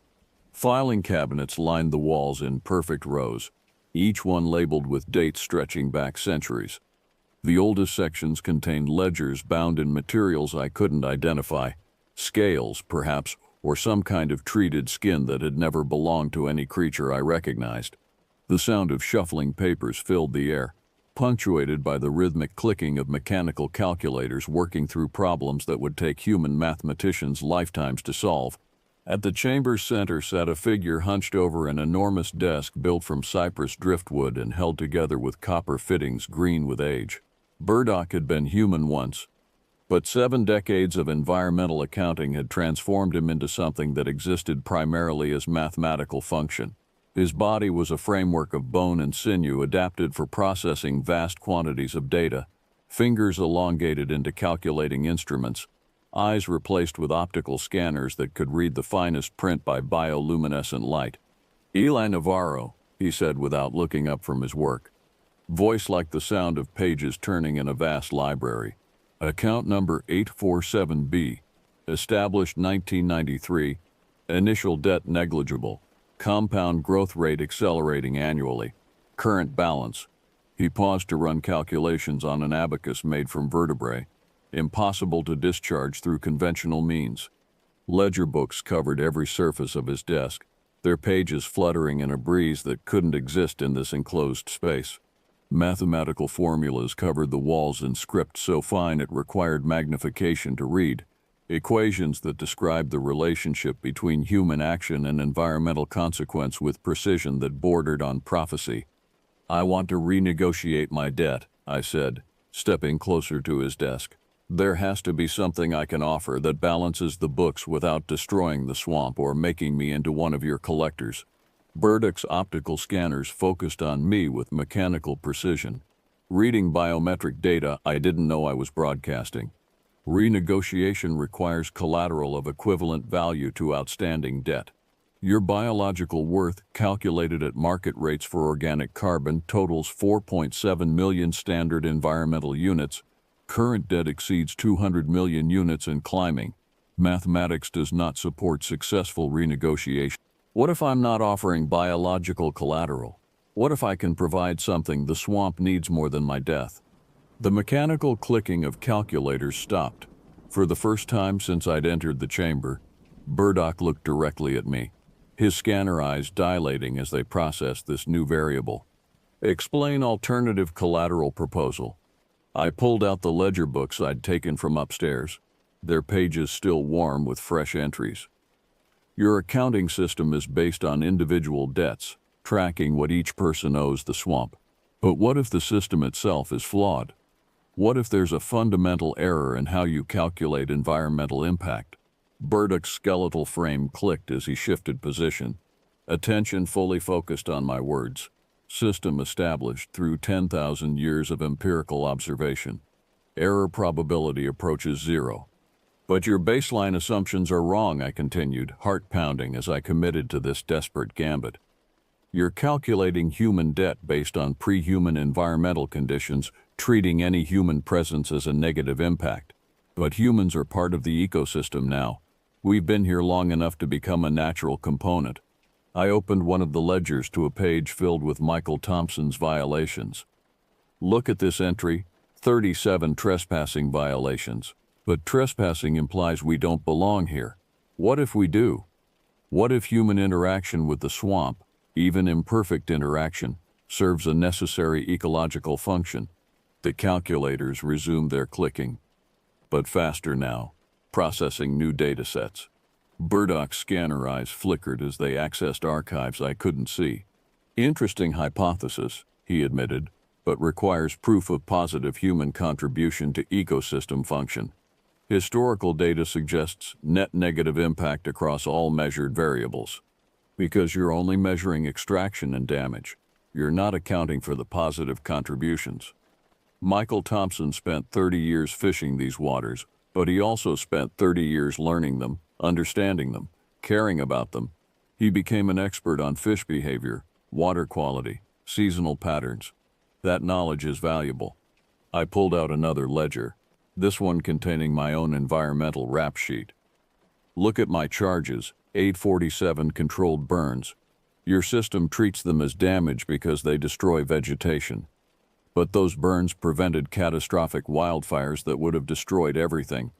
The small harm prevented greater harm. Burdock's abacus clicked rapidly as he ran calculations on this new framework.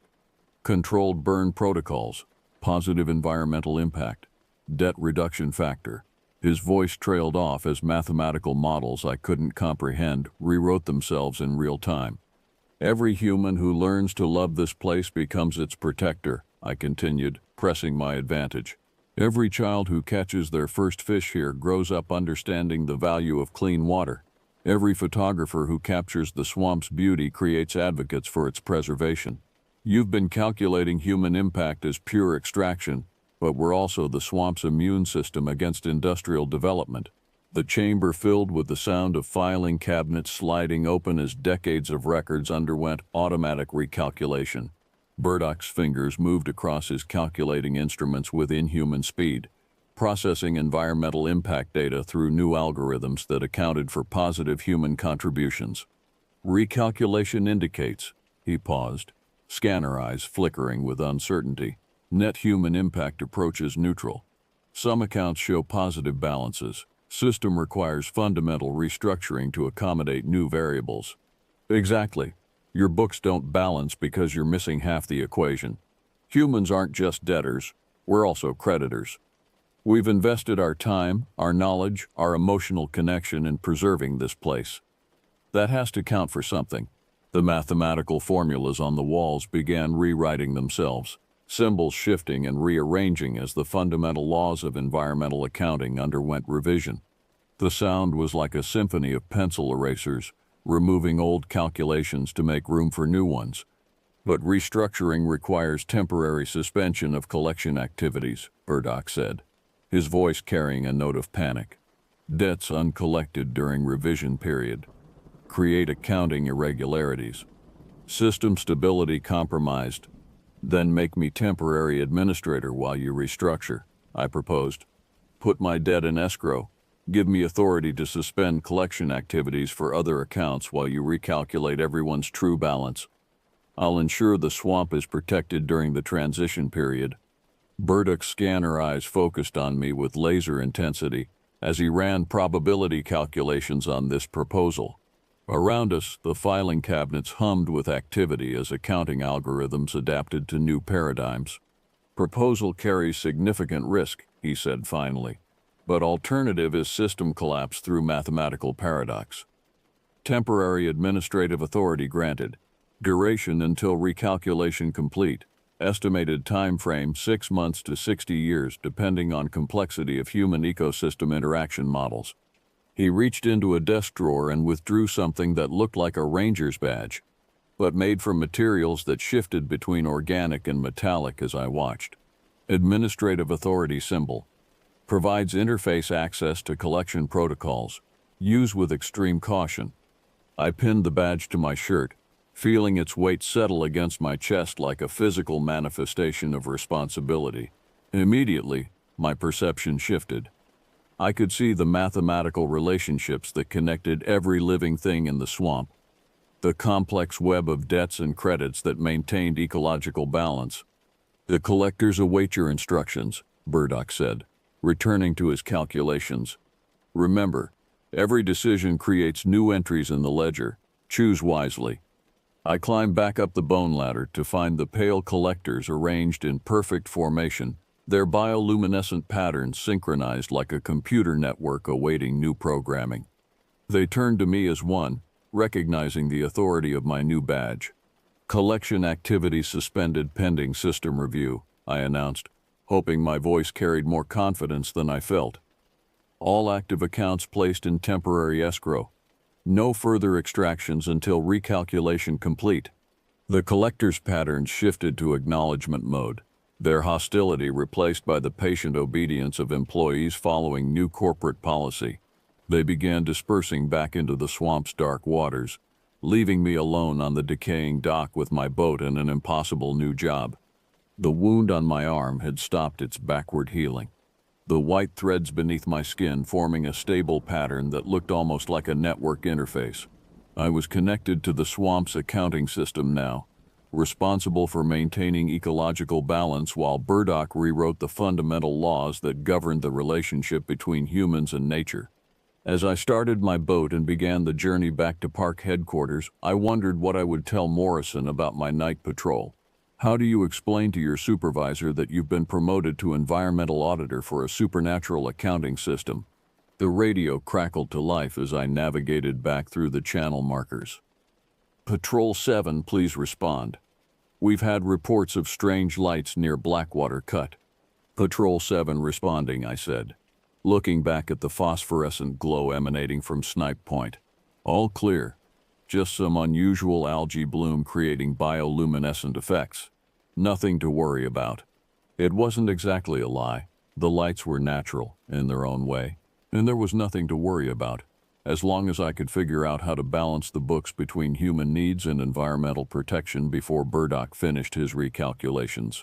I had somewhere between 6 months and 60 years to revolutionize the relationship between humanity and nature. The debt collectors would be patient, but mathematical paradoxes rarely resolved themselves peacefully. As dawn approached, painting the swamp in shades of gold and amber, I began making mental notes for my first environmental audit report. There was a lot of work ahead, and the ledger was waiting for new entries. The swamp hummed with quiet approval as I headed home, carrying the weight of impossible responsibility and the hope that maybe, just maybe, the books could finally balance.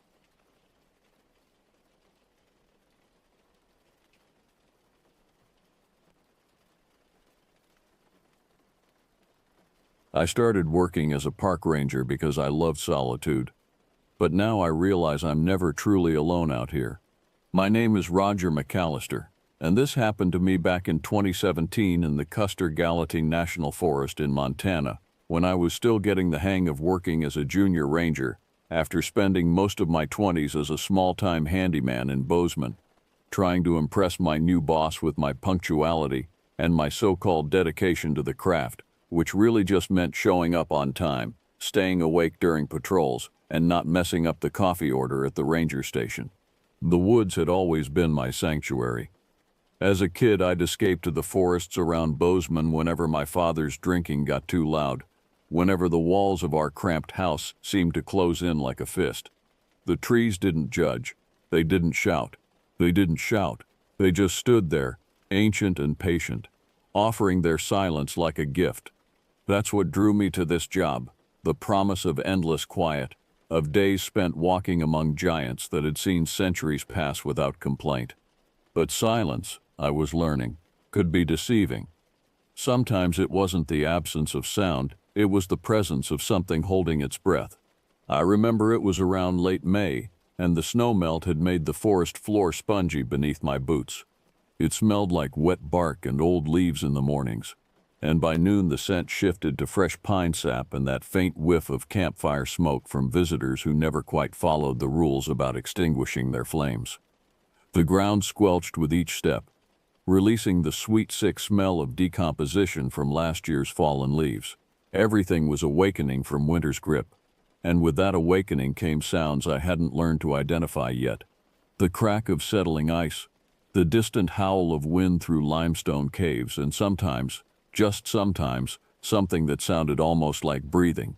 I usually tried to forgive the rule breakers. I had grown up respecting the outdoors, so I figured maybe they just needed a gentle reminder. But there were signs that some visitors weren't just careless, they were afraid. I'd find campsites abandoned mid-meal, food still warm over dying coals, sleeping bags left behind like their owners had fled in the night. When I radioed Hector about it, he'd just grunt and say city folks spooked easy. But I was starting to wonder if there was something else out there, something that made even seasoned hikers pack up and run. My boss, Hector Sanchez, a gruff man with a booming laugh who told everyone he'd wrestled a bighorn sheep in his youth, said the forest had its moods.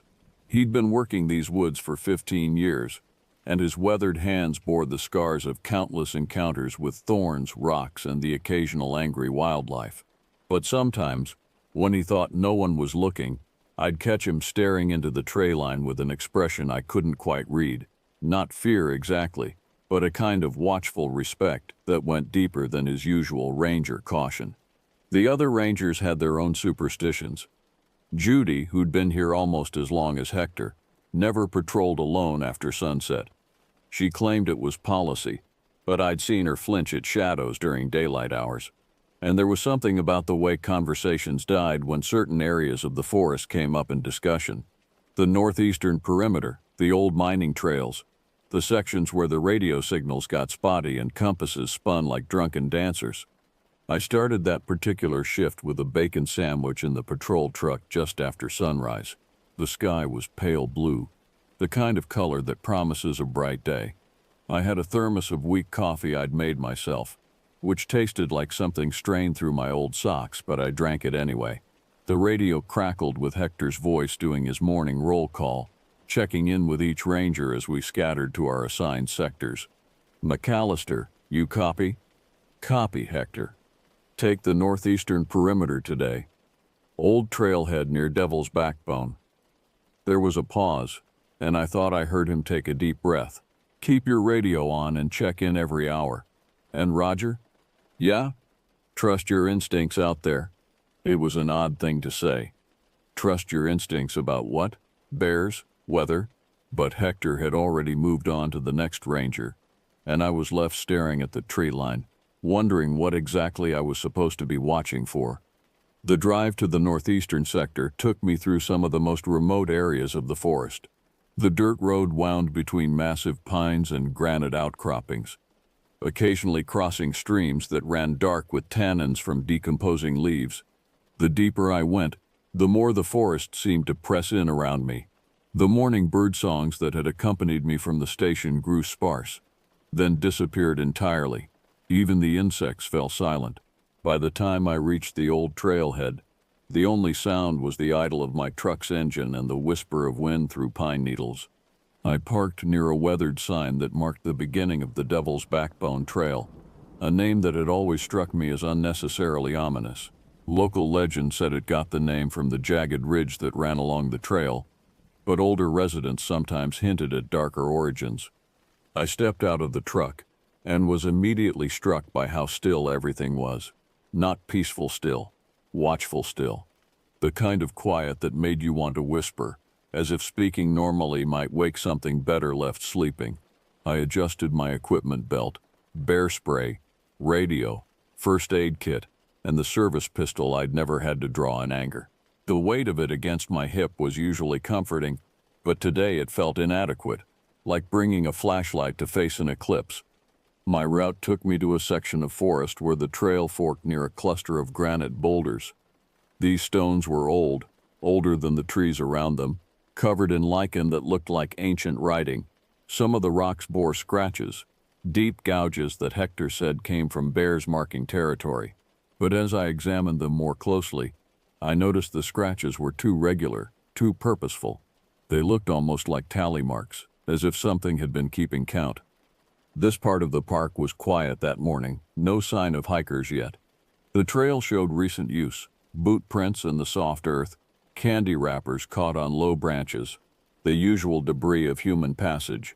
But there were other signs too, things I was only beginning to recognize. Broken branches at shoulder height, as if something tall had pushed through the undergrowth. Patches where the pine needles had been disturbed in strange patterns, almost like nests or resting places. I passed a few empty campsites, just patches of flattened pine needles and the lingering stink of burnt marshmallows. But even these abandoned spots felt wrong somehow. The fire rings were too carefully dismantled, the tent stakes pulled up and arranged in neat piles. It was as if the campers hadn't just left, they'd been told to leave and had obeyed with the kind of urgent precision that comes from genuine fear. Everything felt normal until mid-morning, when I noticed a distant shout echoing through the trees. It sounded like someone calling for help, not a casual hey, more like a panicked bark of terror. The sound bounced between the trees, distorted and multiplied until I couldn't tell which direction it came from. But there was something wrong with the echo. It lasted too long, as if the forest itself was reluctant to let the sound die. I tried to pinpoint the direction, trudging through undergrowth, careful not to slip on damp moss. The ground beneath the pine needles was treacherous, soft in some places, rocky in others, with hidden roots that caught at my boots like grasping fingers. I kept one hand near my belt, where I carried the bear spray and whistle. The pistol bumped against my hip with each step, a constant reminder that I was walking into something I might not be prepared for. As I pushed deeper into the forest, following what I hoped was the direction of the scream, I noticed other things. Trees with bark stripped away in long vertical lines, broken branches hanging at odd angles, as if something had passed through without caring about the damage it left behind. And there was a smell, not the clean pine scent I was used to, but something else, something organic and wrong, like meat left too long in the sun. I reached a small clearing and noticed something off. A tent in the distance, collapsed and torn. Its bright red fabric was shredded as if by something powerful. Not the careful tears of a knife or the random damage of wind, but deliberate systematic destruction. The nylon hung in ribbons, fluttering in the barely there breeze like prayer flags in hell. I slowed down, every instinct telling me to turn around and radio for backup. Maybe a black bear had wandered through, got spooked and swiped at it. But even as I tried to convince myself of this rational explanation, I knew it wasn't right. Bears didn't destroy campsites like this. They rummaged for food, made a mess, and moved on. This looked like rage. I approached quietly, calling out, "Hello, Ranger Service. Anybody here?" My voice sounded thin and small in the vast silence of the forest. The silence that followed pressed against my ears like water, dense and suffocating. Then I heard it. A low sound, barely audible, like wind moving through a cave. But there was no wind, and there were no caves nearby. Then I saw the first body. A young man in hiking boots lay face down, arms spread awkwardly like he'd tried to crawl away from something. His jacket was ripped open, and there was blood on the leaves beneath him, not the bright red of a fresh wound, but the dark brown of blood that had been seeping into the earth for hours. His backpack was torn apart, contents scattered across the clearing like an explosion of gear and personal belongings. I froze. I'm not ashamed to admit I felt my knees shake. I'd never seen a body like that before, never seen the way death made a person look so small and wrong. My stomach churned and I took a shaky breath, fighting the urge to vomit. The smell hit me then, the metallic tang of blood mixed with something else, something wild and predatory that made my hindbrain scream warnings. But it was the position of the body that really disturbed me. The young man was facing away from the tent, arms stretched toward the tree line as if he'd been running from his own campsite. Whatever had done this, he'd seen it coming and tried to escape. The thought of his final moments, the terror, the desperate attempt to flee, made my hands shake as I reached for my radio. "Hector, this is Roger. I found a casualty. Maybe an animal attack." I tried to keep my voice steady, but I could hear the tremor in it. "Northeast sector, about half a mile from the old trailhead." Static crackled for a moment before Hector's voice came through, sharp with concern. "Roger, what's your 20? Are you safe?" I think so. But Hector, this is bad. Really bad."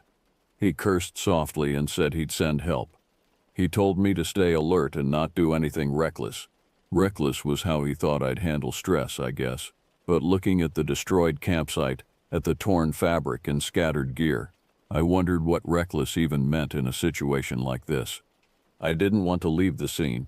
Maybe there were survivors, people hiding in the woods, wounded and waiting for help. So I moved slowly around the campsite, fighting every instinct that told me to run. The tent had been home to at least 3 people. I could see sleeping bags and personal belongings for a small group. Where were the others? I found the second victim behind a fallen log, partially hidden by the massive trunk. A woman this time, mid-20s, wearing trail running shoes and a green beanie. She was still warm when I touched her wrist, checking for a pulse I already knew wouldn't be there. The warmth was the worst part, the suggestion that I'd just missed her, that maybe if I'd arrived an hour earlier, I could have helped. But as I examined her more closely, I realized no amount of help would have made a difference. Her injuries were extensive, brutal. Whatever had done this possessed strength far beyond any human, and a kind of methodical viciousness that spoke of intelligence. This wasn't the random violence of a panicked animal. This was something that knew exactly what it was doing. I kept thinking, what could have done this? A bear? A cougar? But the wounds looked strange. The clothing was torn in oddly precise patterns, like something had enormous claws placed at unusual angles. And there were other marks. Not just claw marks, but what looked almost like bite impressions, though no animal I knew had teeth quite that shape. As I circled back toward the tent, I heard a rustle behind me. Every hair on my body stood up as I whipped around, hand instinctively moving to my sidearm. Something moved between 2 tall pines, something large and dark. I caught only a glimpse of a broad back covered with coarse dark hair. It seemed taller than any black bear I'd seen in these parts, and its shoulders looked oddly squared, not sloping like a bear's should be. But it was the way it moved that really disturbed me. Too fluid, too purposeful. It didn't lumber or shamble like a bear. It flowed between the trees like dark water, silent and deliberate. Before I could get a better look, it vanished behind a thicket, leaving nothing but swaying branches to mark its passage. I felt the hairs on my neck prickle. There was no roar, no snapping of twigs that I'd associate with a rampaging animal, just quick fluid movement, then a silence so complete it seemed to muffle even my own breathing. Whatever I'd seen, it knew I was there. It had been watching me examine the bodies, watching me piece together what had happened, and now it knew that I knew. I backed away from the campsite, deciding I should maintain a safe perimeter until backup arrived. But safe felt like a relative term now. The forest around me seemed different than it had that morning. The shadows deeper, the spaces between trees somehow larger and more threatening. Every bush could hide a predator. Every fallen log could conceal an ambush. As I stepped onto the main trail, trying to put some distance between myself and the carnage, I met a hiker coming from the opposite direction. He was moving fast, practically jogging despite the rough terrain. And when he saw me, his relief was palpable. He was an older man, maybe 60, with the kind of expensive hiking gear that marked him as a serious outdoorsman. But his face was pale, and his hands shook as he approached. "Thank God," he said, breathing hard. "Are you the ranger? There's something wrong in these woods. Something really wrong." "I'm Roger McAllister," I said, showing him my badge. "What's your name?" Bill Henderson. I've been hiking these trails for 20 years, and I've never seen anything like this." He looked past me toward the destroyed campsite, and his face went even paler. "Is that "There's been an incident," I said carefully. "What did you see?" Bill ran a hand through his thinning hair, trying to organize his thoughts. "I was on the western approach trail, about a mile from here. Heard screaming, terrible screaming, like someone being torn apart. Then I saw." He paused, looking embarrassed. "You're going to think I'm crazy. Try me. I saw something running through the trees. Something big and dark, but it was running on two legs. Not like a person, though. More like it was comfortable on either two legs or four, switching back and forth as the terrain demanded." He looked at me, expecting me to dismiss him as a confused tourist. "It was fast, Ranger. Faster than anything that size should be able to move." I nodded, thinking of the shape I'd glimpsed between the pines. "Did you get a good look at it?" "Not really. It stayed in the shadows, like it knew I was watching. But the way it moved," he shuddered. "It was hunting something, or someone." We both stood there for a moment, scanning the tree line. The forest seemed to be listening to our conversation, holding its breath to hear what we'd figured out. I tried to lighten the mood with a joke about missing my old handyman job, where the scariest thing I'd encounter was a mouse in someone's garage. My voice came out weak and forced, but Bill managed a nervous chuckle. Humor felt thin out here, inadequate, but it was better than giving in to the panic that scratched at the edges of my mind. About 20 minutes later, I heard Hector on the radio saying that he and Judy were on their way with medical supplies and the deputy sheriff. The cavalry was coming, but I wondered if it would be enough. Whatever we were dealing with had killed 3 people with apparent ease. What could a handful of rangers and 1 deputy do against something like that? I told Bill to stay close to me. He nodded, grateful not to be alone. For a moment I thought maybe we'd be fine if we just stood there and waited for backup. But then we heard it, a frantic noise coming from the slope behind us, twigs breaking and leaves rustling as something large moved through the undergrowth. Bill spun around and pointed toward the tree line. "There," he whispered. "Do you see it?" We both saw something move, a shape bounding through the undergrowth with unbelievable speed, weaving between trees as if it knew every inch of this forest by heart.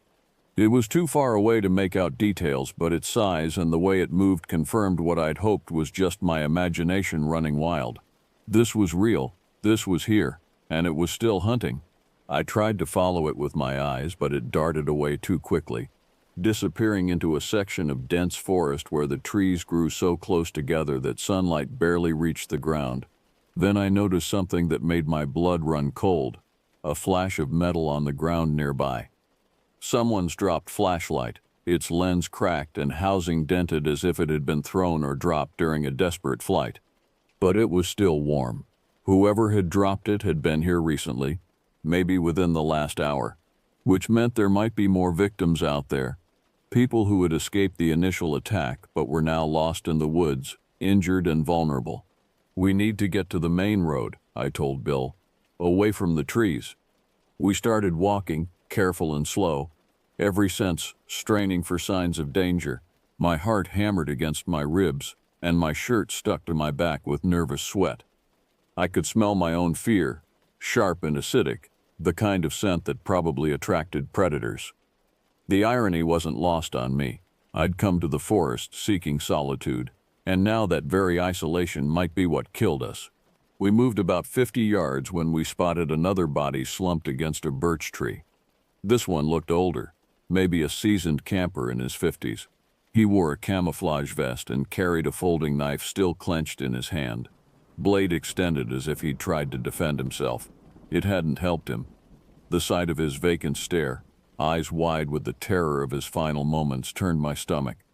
Bill looked ready to vomit, and I told him to breathe, just breathe, but I was struggling with the same nausea, the same sense of unreality. This was supposed to be a routine patrol, a quiet morning in the woods. Instead, I was standing in what looked like a war zone, counting bodies and trying not to think about what kind of creature could do this much damage. At that moment, something heavy shifted on a branch directly above us. We both jerked our heads up, and there it was. The creature crouched in the canopy about 15 feet above our heads, partially hidden by leaves but unmistakably present. It was larger than a man, but it moved with a liquid grace that was completely unnatural.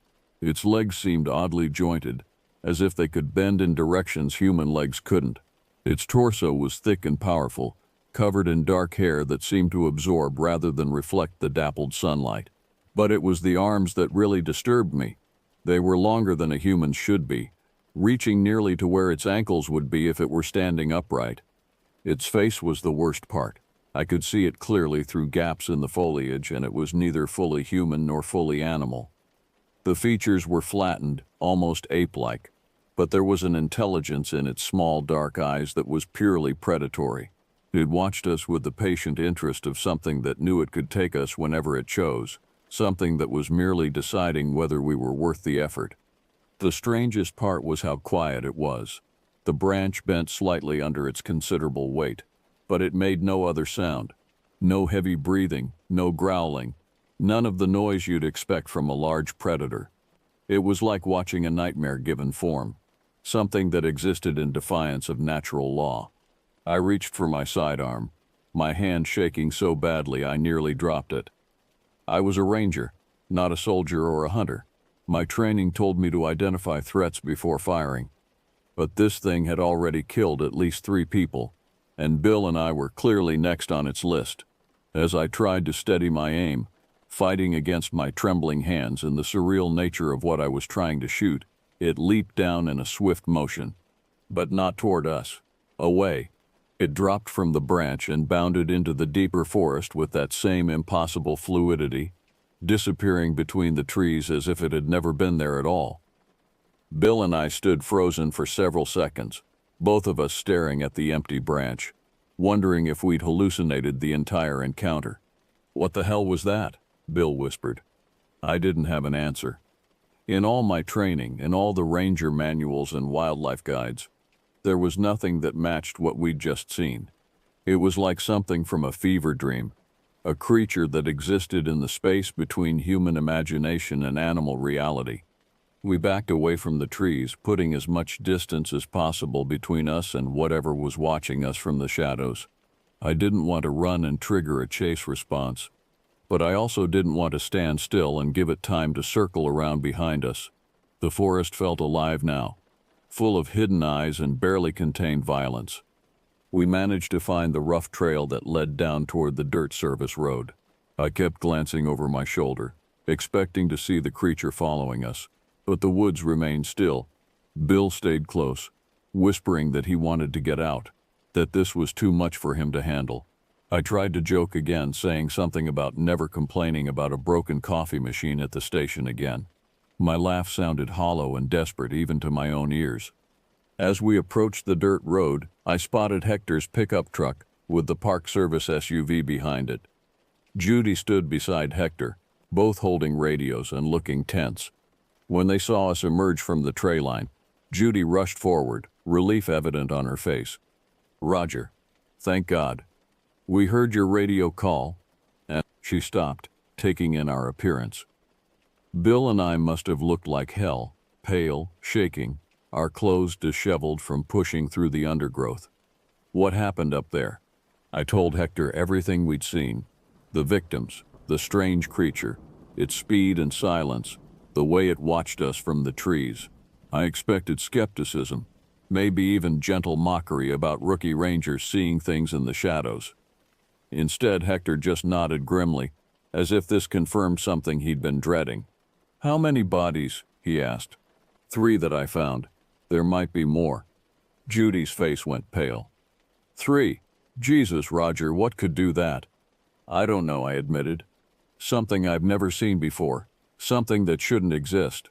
The deputy sheriff arrived 20 minutes later, a tall woman named Carol, with prematurely gray hair and the kind of steady demeanor that suggested she'd seen her share of ugly situations. She listened to our account without interruption, asking only a few clarifying questions. When we finished, she was quiet for a long moment. "I'll need you to lead us back to the campsite," she said finally. "All of us. We go in together, we stay together, and nobody wanders off." The idea of returning to that place terrified me, but I nodded. Bill wanted to leave, to get in his car and drive back to whatever city he'd come from. But Carol asked him to come along as a witness. He reluctantly agreed, though I could see the fear in his eyes. Hector and Judy followed us with rifles, not the usual tranquilizer guns rangers carried, but actual firearms loaded with ammunition designed to stop large predators. I carried my handgun, though it felt like a toy compared to what we'd seen. We moved in a tight group, constantly scanning the trees around us. The walk back seemed to take forever. Every shadow could hide a threat, every rustling leaf could signal an attack. But the forest was eerily quiet, as if all the normal wildlife had fled the area. Even the insects were silent, creating a vacuum of sound that made our footsteps seem unnaturally loud. When we reached the campsite, Carol examined the scene with professional detachment. She took photographs, measured distances, and radioed for additional backup from the county. The bodies were wrapped and removed, the evidence cataloged and bagged. Through it all, she maintained a careful neutrality, neither confirming nor denying what we'd told her about the creature. But I noticed things she probably didn't think I'd see. The way she lingered over the claw marks on nearby trees, measuring them with a ruler and frowning at the results. The careful attention she paid to the footprints we'd found, prints that were almost human but too large, with claw marks extending beyond where toes should end. The way she looked up into the canopy as if she too sensed something watching us from above. As the afternoon wore on and more officials arrived, I found myself studying the scene with new eyes.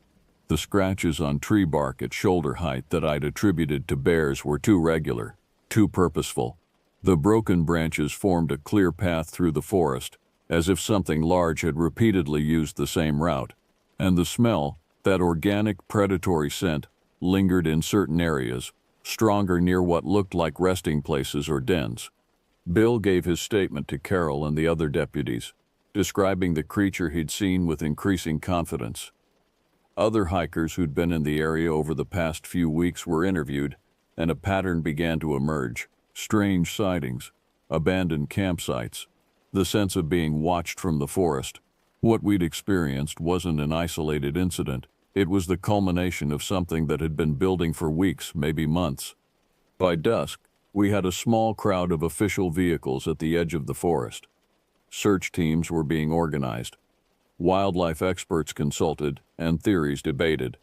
Carol told us that until they understood what they were dealing with, nobody should patrol alone. Rangers would work in pairs, carry firearms, and maintain constant radio contact. I felt a surge of relief mixed with something else. A nagging certainty that whatever was out there wasn't going to be found by search teams or stopped by conventional means. It was too smart, too well adapted to this environment. It had been living in these woods for who knows how long, learning human patterns, understanding our weaknesses. We were the visitors here. It was home. That night, Hector dropped me off at my cabin near the station. I sat at my small kitchen table with the overhead light humming quietly, trying to process what had happened.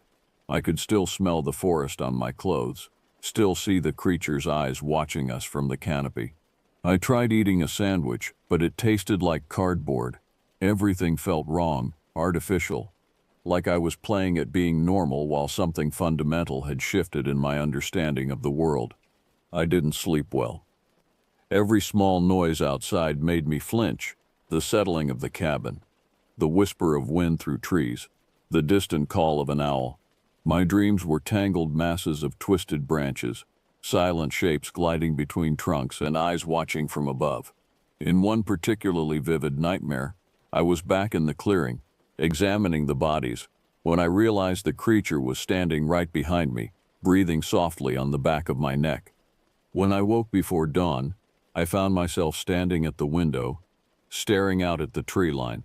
The forest looked different now, not peaceful and welcoming, but full of hidden dangers and watching eyes.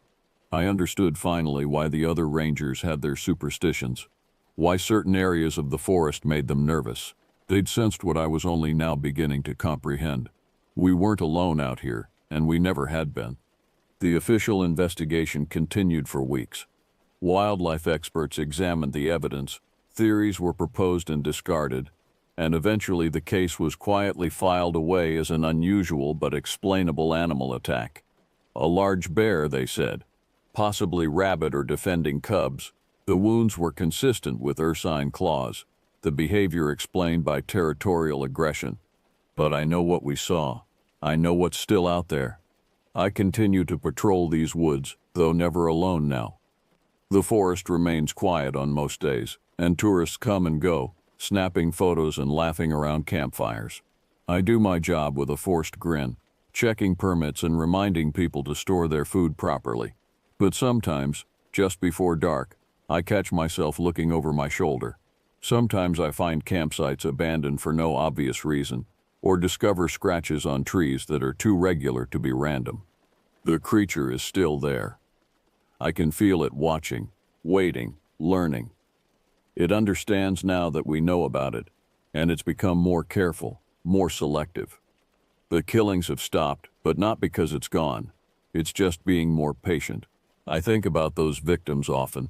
The young man who died trying to run, the woman in the green beanie, the older camper who tried to fight back with nothing but a folding knife.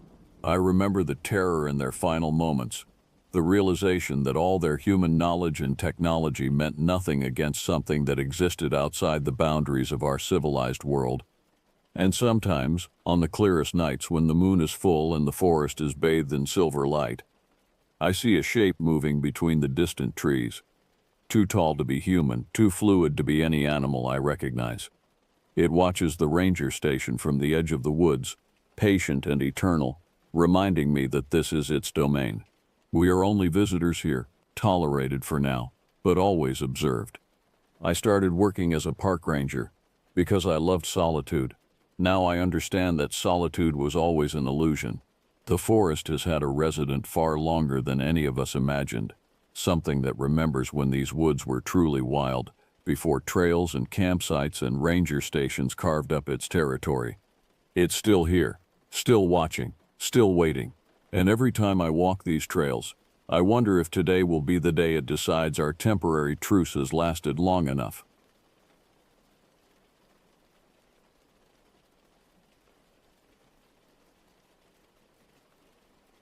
My family and I had been planning this camping trip for months. It was going to be our big summer vacation in 2017, a week spent in nature, sleeping in our camper and enjoying the great outdoors. My wife Joyce and I have 2 kids, a 12-year-old son named Tyler and a 9-year-old daughter named Amy. The kids had been counting down the days for this trip, circling the date on our kitchen calendar and pestering us daily about what to pack. It had been nearly 5 years since our last camping vacation, and we were all desperate for a break from the grinding monotony of daily life. The endless cycle of work, school, homework, and household chores had left us feeling drained and disconnected from each other. We packed up the camper on Friday night, loading it with sleeping bags, camp chairs, coolers full of food, fishing rods, bikes, board games, and enough supplies to keep us comfortable for a week.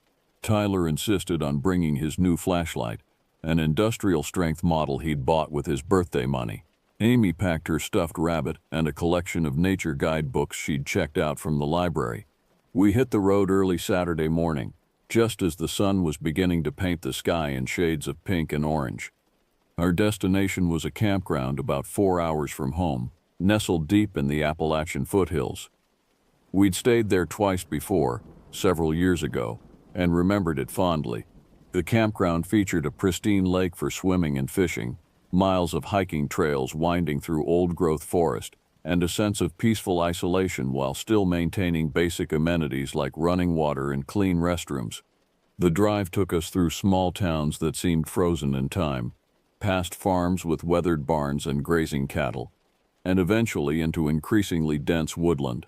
The further we drove from civilization, the more my shoulders began to relax. I could see Joyce's face softening too, the perpetual worry lines around her eyes gradually fading. After stopping at a roadside diner for lunch, where we devoured greasy burgers and fries while the kids played the ancient jukebox, we arrived at the campground in the mid-afternoon. The entrance was marked by a rustic wooden sign, the letters carved deep and darkened with age. A narrow gravel road wound through towering pines and oaks, their branches forming a canopy overhead that filtered the sunlight into dancing patterns. We checked in at the small office, where an elderly man with sun-weathered skin barely looked up from his newspaper as he took our information and handed over a map. The campground was only about a quarter full, he mentioned, so we'd have plenty of privacy. Perfect, I thought. Finding our designated campsite took some navigation through the winding roads, but when we finally pulled in, I felt immediately satisfied with our spot. It sat on a slight elevation, surrounded by thick undergrowth and massive trees that had probably been growing for a century or more. The nearest neighboring campsite was visible through the trees about 50 yards away, where a young family was setting up their tent. We worked together to level the camper, extend the awnings, and arrange our outdoor setup. Joyce organized our makeshift kitchen on the picnic table while I connected the water and electrical hookups. The kids, unable to contain their excitement any longer, grabbed their bikes and took off down the gravel road to explore, their laughter echoing back to us through the trees.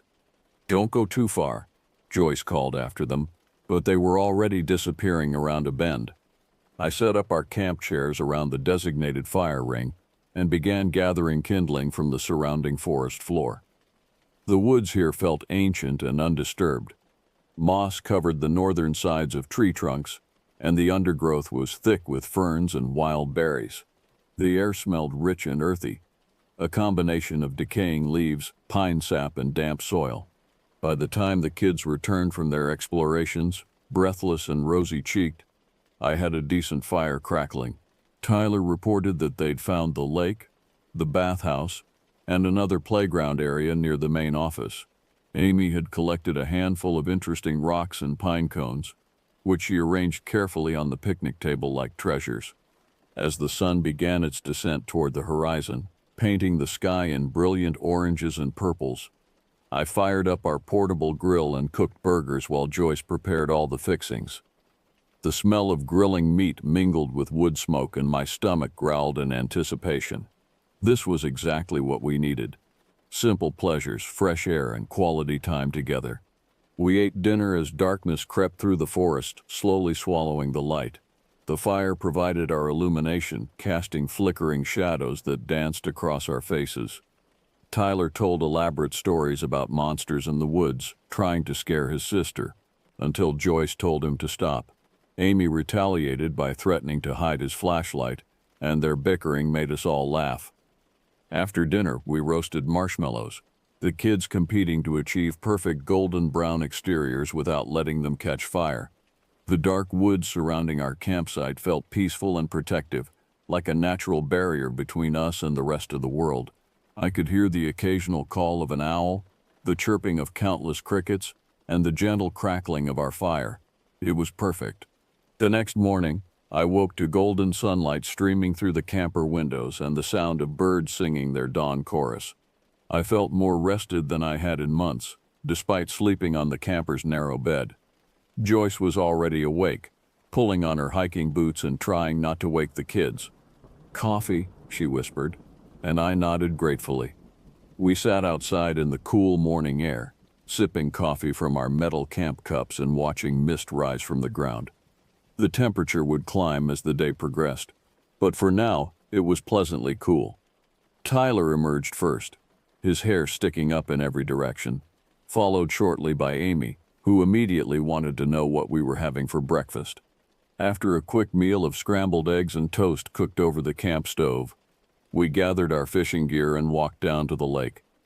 The path wound through the forest for about 10 minutes, gradually descending. Morning light filtered through the canopy, creating shafts of brightness that illuminated floating dust particles and gave the woods an almost ethereal quality. The lake spread before us, mirror smooth and reflecting the surrounding trees perfectly. Not another soul was in sight. We claimed a small sandy beach area, and I helped the kids bait their hooks with worms we dug up near our campsite.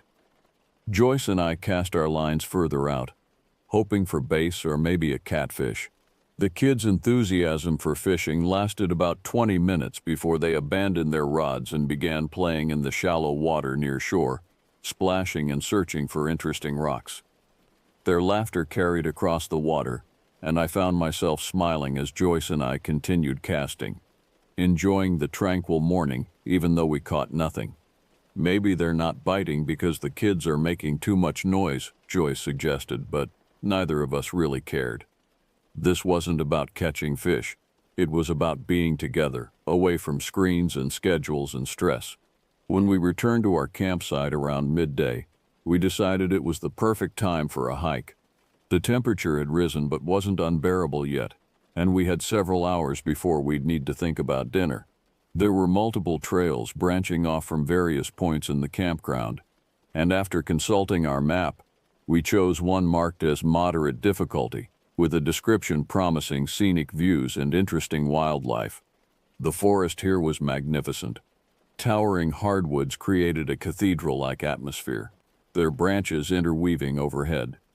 The trail was well maintained but clearly not heavily trafficked. Tyler led the way, walking with the confidence of a preteen trying to prove his maturity, while Amy walked beside Joyce, stopping frequently to examine wildflowers or interesting insects. I brought up the rear, camera in hand, trying to capture the beauty around us. The deeper we hiked into the woods, the quieter it became. The sounds of the campground faded away completely, replaced by the rustle of leaves, the occasional snap of a twig under our feet, and the distant calls of birds I couldn't identify. About halfway through what we estimated would be a 3-hour loop, we came across something unexpected, an old abandoned cabin sitting about 30 yards off the trail. It was barely visible through the undergrowth at first, but Tyler spotted it and insisted we investigate. As we approached, I felt a strange sense of unease settling over me. The cabin was small, maybe just 1 or 2 rooms, constructed from rough-hewn logs that had darkened and weathered over decades of exposure. The roof had partially caved in, revealing rotted support beams and missing shingles. One window hung open at an odd angle, the glass long since shattered. A crumbling stone chimney leaned precariously, looking like it might collapse at any moment. "Can we go inside?" Amy asked, her eyes bright with curiosity. "Absolutely not," I said firmly. "It's not safe. The floor could give way, or the rest of the roof could collapse." The cabin unsettled me in a way I couldn't quite articulate. There was something wrong about it, something that made the hair on the back of my neck stand up. The windows looked like empty eye sockets, and the gaping doorway resembled a mouth frozen in a silent scream. Vines had grown over parts of the structure, giving it the appearance of being slowly consumed by the forest itself. We paused there to have a snack, granola bars and water, and I tried to shake off the creeping feeling of being watched. Joyce seemed to sense my discomfort and suggested we keep moving. I felt genuine relief when we continued down the trail and the cabin disappeared from view behind us. The rest of the hike was uneventful and beautiful. We emerged from the forest trail near a different section of the campground and walked the road back to our site, tired but happy. The afternoon passed quickly in a pleasant blur of swimming, napping in the camper, and playing card games in the shade of our awning. As evening approached, I started preparing dinner while Joyce helped the kids change out of their damp swimsuits. I had just gotten the charcoal going when I noticed something odd. The forest had become completely silent. The constant background noise of crickets, birds, and rustling wildlife had abruptly ceased, as though someone had flipped a switch. I paused, hot dog package in hand, and listened intently. Nothing. Just an eerie, oppressive silence that seemed to press against my eardrums. Even the breeze that had been gently swaying the tree branches had died away, leaving the air completely still. "Dad, it's really quiet out here," Tyler said, emerging from the camper and looking around uneasily. "Where did all the sounds go?" "I don't know, buddy," I admitted, scanning the tree line. "Maybe the animals are bedding down for the night." But that didn't make sense. If anything, dusk should be the time when forest sounds increased, not disappeared. The silence felt unnatural, almost threatening. I noticed the family at the neighboring campsite had also paused in their activities, standing still and looking around with confused expressions. Joyce joined us outside, and I saw concern flicker across her face as she too registered the unnatural quiet. "That's strange," she said softly, moving closer to me. We ate our dinner of hot dogs and beans, but the usual laughter and conversation felt forced, subdued by the oppressive silence surrounding us. As darkness crept through the campground, I built up the fire higher than necessary, wanting the light and warmth. The flames provided some comfort, but the dancing shadows they cast seemed to reach far into the woods, creating an illusion of movement where there should be none. Amy sat pressed against Joyce's side, her earlier enthusiasm completely dampened. Tyler tried to maintain his brave front, but I could see his eyes darting toward the dark tree line every few seconds.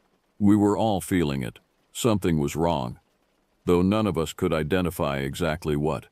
As the last light faded from the sky and true darkness enveloped our campsite, that's when we heard it. A scream that shattered the oppressive silence like glass breaking. It came from somewhere deep in the woods, high-pitched and agonized, lasting for several seconds before cutting off abruptly.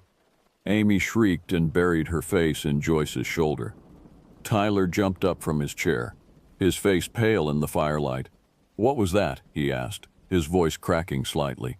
"I don't know," I said, standing up and peering into the darkness beyond our fire's reach. My heart was pounding, adrenaline flooding my system. Maybe an animal caught by a predator. But even as I said it, I didn't believe it. That scream had sounded distinctly human, or at least close enough to human to trigger every primitive alarm bell in my brain. Joyce met my eyes over the children's heads, and I could see my own fear reflected back at me. The scream came again, louder this time, closer, blood-curdling in its intensity. It echoed through the trees, seeming to come from multiple directions at once. The kids grabbed onto us, and I felt Amy trembling against my leg. Inside, I commanded, using a tone that left no room for argument, "Everyone inside the camper, now." We scrambled into the camper, and I locked the door behind us, checking it twice to make sure it was secure. My hands were shaking. We huddled in the back sleeping area, Tyler and Amy between Joyce and me. The thin walls of the camper suddenly seemed woefully inadequate protection against whatever was out there in those dark woods. The screaming continued intermittently for what felt like hours but was probably only about 30 minutes. Sometimes it seemed to move through the forest, circling our campsite. Other times it sounded like it was coming from directly behind our camper, so close I expected to see something peering through our windows. Between the screams, we could hear other sounds, branches snapping, heavy footfalls crunching through the underbrush, and occasionally what sounded like labored breathing or snorting. Tyler clutched his flashlight like a weapon. Amy cried quietly into her stuffed rabbit. Joyce held both children close, whispering reassurances that we were safe, though her voice shook with fear. I positioned myself near the door, armed with nothing more substantial than a tire iron I'd grabbed from under the driver's seat. If something tried to get in, I'd defend my family with everything I had. The fire outside had died down to glowing embers, providing almost no light. The darkness pressed against our windows like something alive. Eventually, the screaming stopped. The silence that followed was somehow worse than the noise had been. We waited, barely breathing, listening for any indication of what was happening outside. But there was nothing. Just that same unnatural silence that had preceded the terror. None of us slept that night. We took turns dozing fitfully while others kept watch, jumping at every small sound. When morning light finally began to seep through the windows, painting everything in shades of gray before blooming into color, I felt weak with relief. We'd survived the night, over a breakfast of cold cereal. None of us had the energy or desire to cook. We discussed our options. The smart thing would be to pack up and leave immediately. But the kids, perhaps driven by some mixture of curiosity and stubbornness, begged to stay one more night. "Please, Dad," Tyler said. "It was probably just an animal, maybe a mountain lion or something. They're not going to attack us." "We promised we could stay the whole week," Amy added, her eyes red from crying but determined. Joyce and I exchanged a long look. Every instinct I had screamed that we should leave, that staying was foolish and dangerous. But in the bright morning light, with birds singing again and the forest appearing completely normal, our terror from the night before seemed almost silly. Maybe it had been an animal. Maybe we'd overreacted. One more night, I finally agreed. But we leave first thing tomorrow morning. No arguments. And nobody wanders off alone today. We stay together and close to the campsite. The family that had been camping near us had apparently decided differently. Their site was empty, their tent and vehicle gone. They must have packed up and left during the night when they too heard the screaming. Part of me wished we'd done the same. We spent that day in a tight cluster, never straying far from our camper.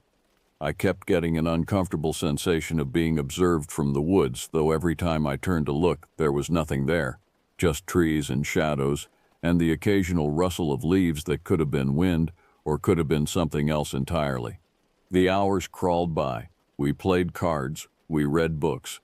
We talked about anything except what had happened the night before, but the fear was there, hovering around us like a fog. As the sun began its descent, my anxiety ratcheted up with each passing minute. I didn't want to face another night here, trapped in our camper while something circled outside. As the sky began to darken, I noticed storm clouds gathering on the horizon, massive roiling formations that promised a significant weather event.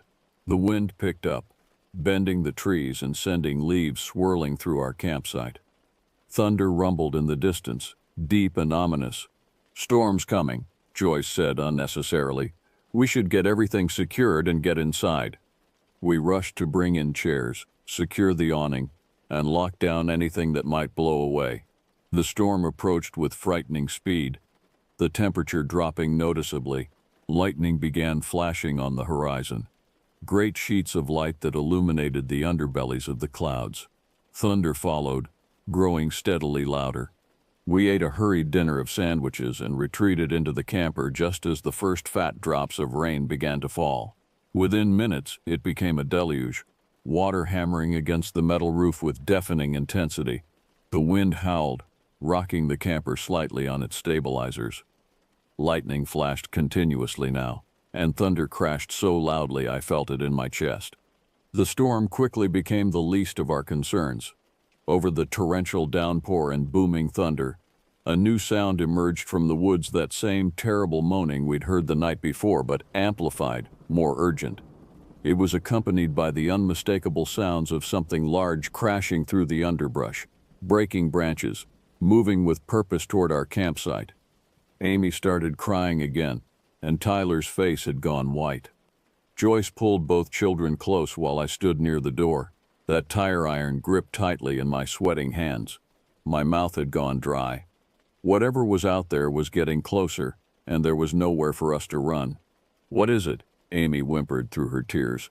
"What's out there?" "I don't know, sweetie," Joyce replied, her voice barely steady. "But your father and I will keep you safe, I promise." The moaning grew louder, closer, until it seemed to be right outside our camper. I could hear heavy breathing, snorting, the sound of something moving around the perimeter of our site. Then it stopped, and in that moment of silence, I was certain we were about to be attacked. Suddenly, a blinding white light flooded through our windows, and a bullhorn squealed, cutting through the storm. "Come out with your hands up. This is the police." I nearly collapsed with relief. Fumbling with the lock, I opened the door to find two police officers in rain gear, their flashlights and vehicle spotlights illuminating our campsite. Their hands rested on their holstered weapons, and they were scanning the tree line tensely. "There's a dangerous animal loose in these woods," one of them explained quickly, rain streaming down his face. "We've been tracking it for 2 days. You need to pack up immediately so we can escort you out of here. It's not safe." We didn't need to be told twice. Moving faster than I thought possible, we threw our belongings into the camper with no regard for organization. The officers kept their lights trained on the woods, and I could see the tension in their postures. Whatever they were tracking, they were genuinely afraid of it. Within 20 minutes, we had everything packed. As we pulled out of the campsite following the police cruiser down the winding road toward the exit, I looked back one last time. In the flash of lightning, I thought I saw something massive moving between the trees, but then it was gone, swallowed by darkness and distance. The kids fell asleep within minutes, exhausted by fear and adrenaline crash. Joyce and I drove in silence for nearly an hour before either of us spoke. Next year, Joyce finally said. I say we just go to the beach. Agreed, I replied, my hand still shaking slightly on the steering wheel. Absolutely agreed. We never did return to those woods. To this day, I wonder what kind of animal the police were tracking. They never told us, and when I tried to follow up later, I was told the situation had been resolved and no further information could be released. But I know what I heard, what we all heard. And sometimes late at night when I can't sleep, I remember that abandoned cabin and those screams, and I think about how some questions are better left unanswered. God knows I'm grateful we made it out of there safely. Whatever lurks in those deep woods, I pray no other family has to encounter it the way we did. Some places are wild for a reason, and some darkness should remain undisturbed.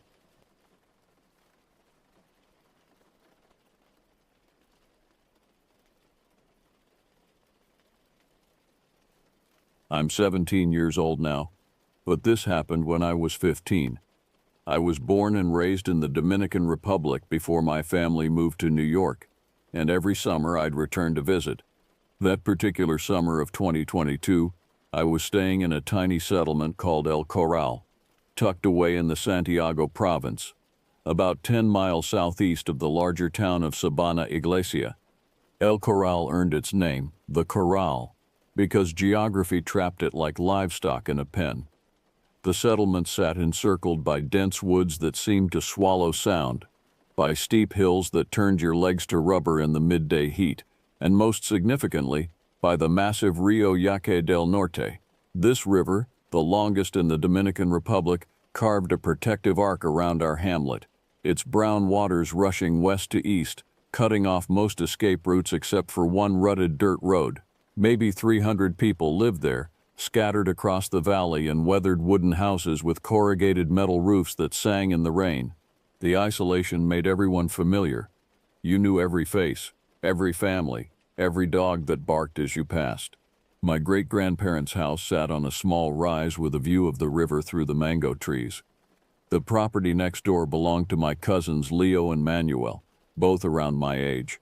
Manuel had traveled in from Santiago City to spend a few weeks in the countryside, and we'd fallen into an easy rhythm of river swimming, cliff diving, and the kind of reckless freedom that only exists in places too small for much supervision. That Sunday started like any other. The September heat pressed down heavy and wet, making the river irresistible. We spent hours in the water, diving from the rocks, playing tag in the current, our brown skin glistening as we hauled ourselves up the muddy banks again and again. The river was only a 3-minute walk from my great-grandparents' place, and we'd worn a path through the tall grass. Around 6 in the evening, we climbed out for the last time. Water streamed from our shorts as we stood on the bank, and that's when Carlos mentioned the plan. There were girls in El Flare, the next settlement over, about 3 or 4 miles north. They'd invited us to come hang out, maybe walk around, maybe find trouble in that teenage way where you're not really looking for anything except an excuse to feel alive.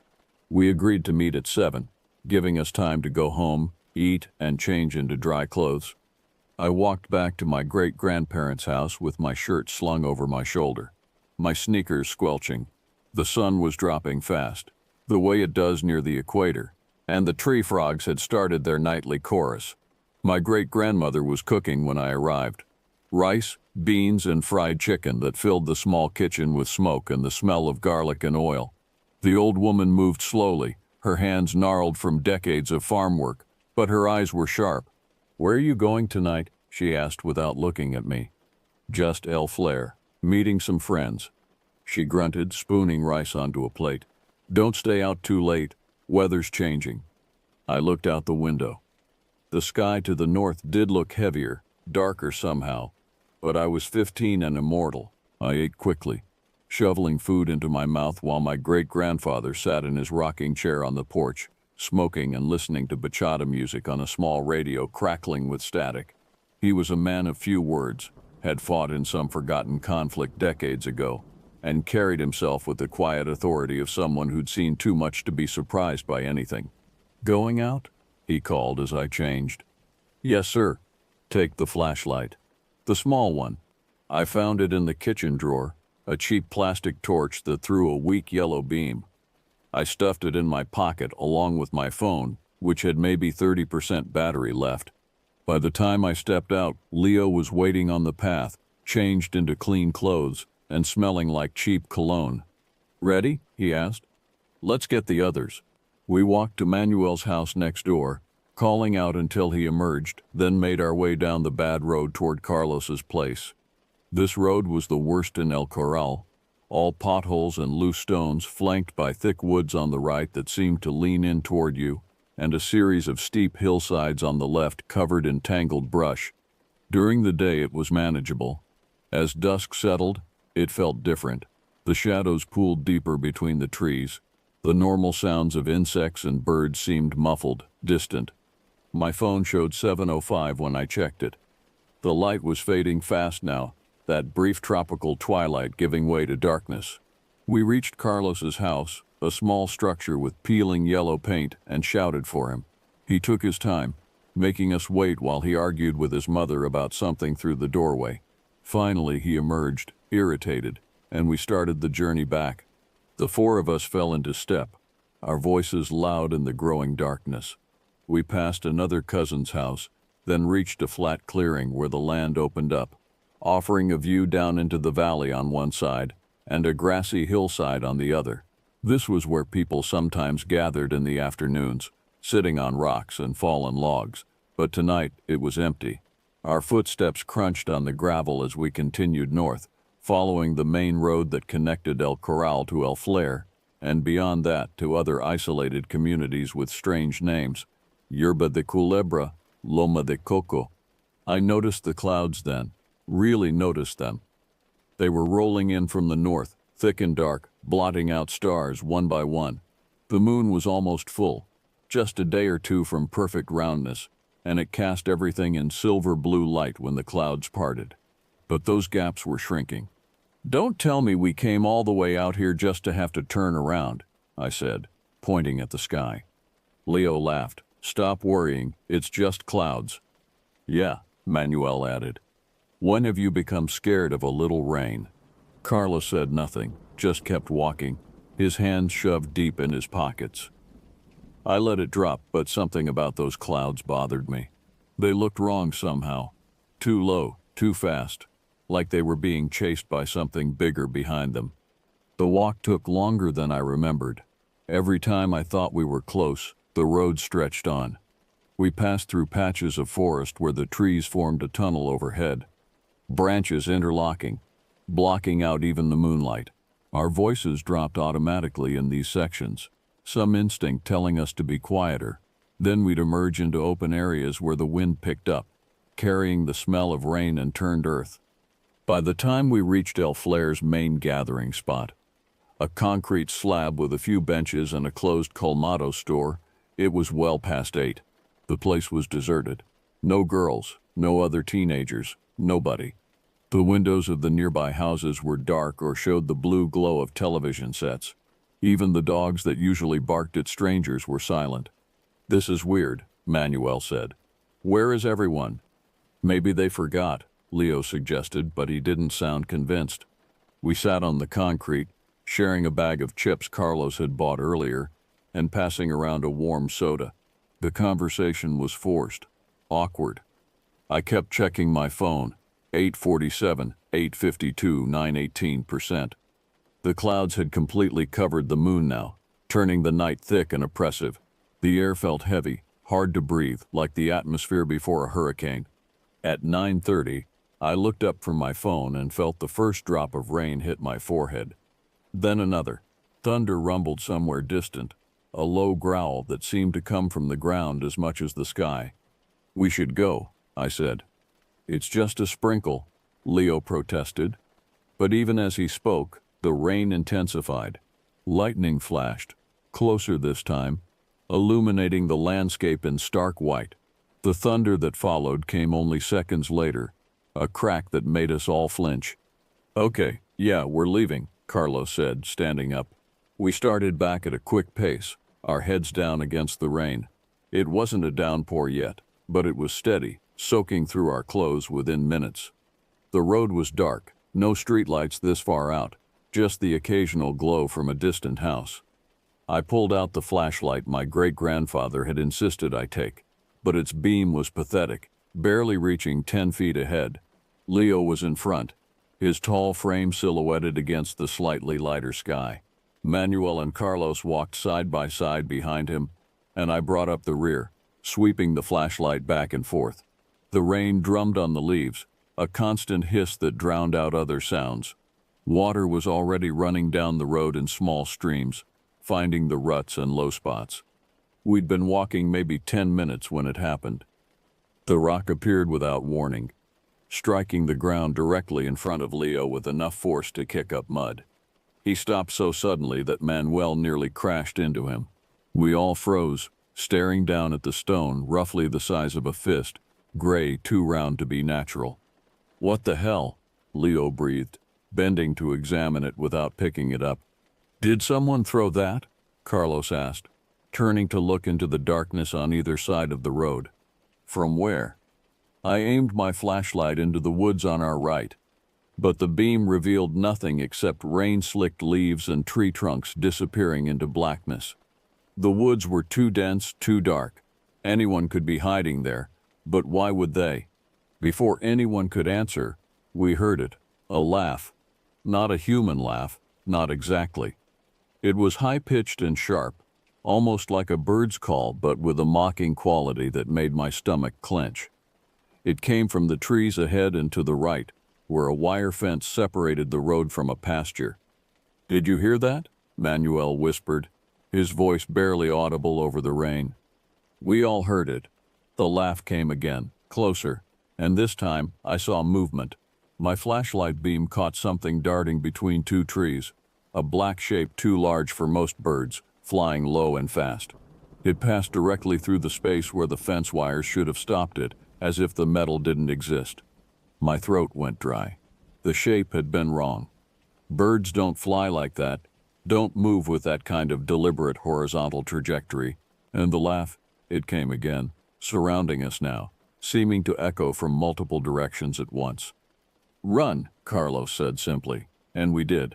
We took off down the road, our shoes slipping in the mud, rain pelting our faces.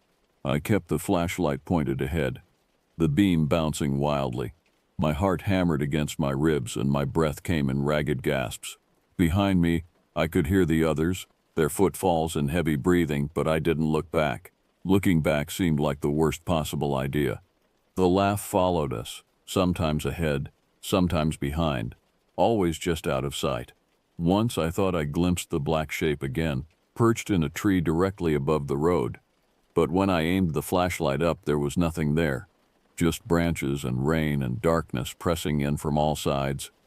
We ran past the flat clearing, past my cousin's house with its windows dark, down toward the cluster of homes that marked the heart of El Corral.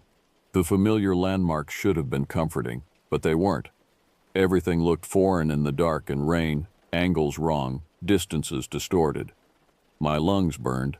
A stitch in my side made each breath painful. Finally, we reached my parents' house. They were visiting from the city and staying in a small concrete structure separate from my great-grandparents' place. Light glowed from the windows, warm and yellow. We stumbled up onto the porch, gasping, dripping, and pounded on the door. My mother opened the door, her face shifting from surprise to concern when she saw us. "What happened? You're soaked." We tumbled inside, and I tried to explain, the words coming out jumbled.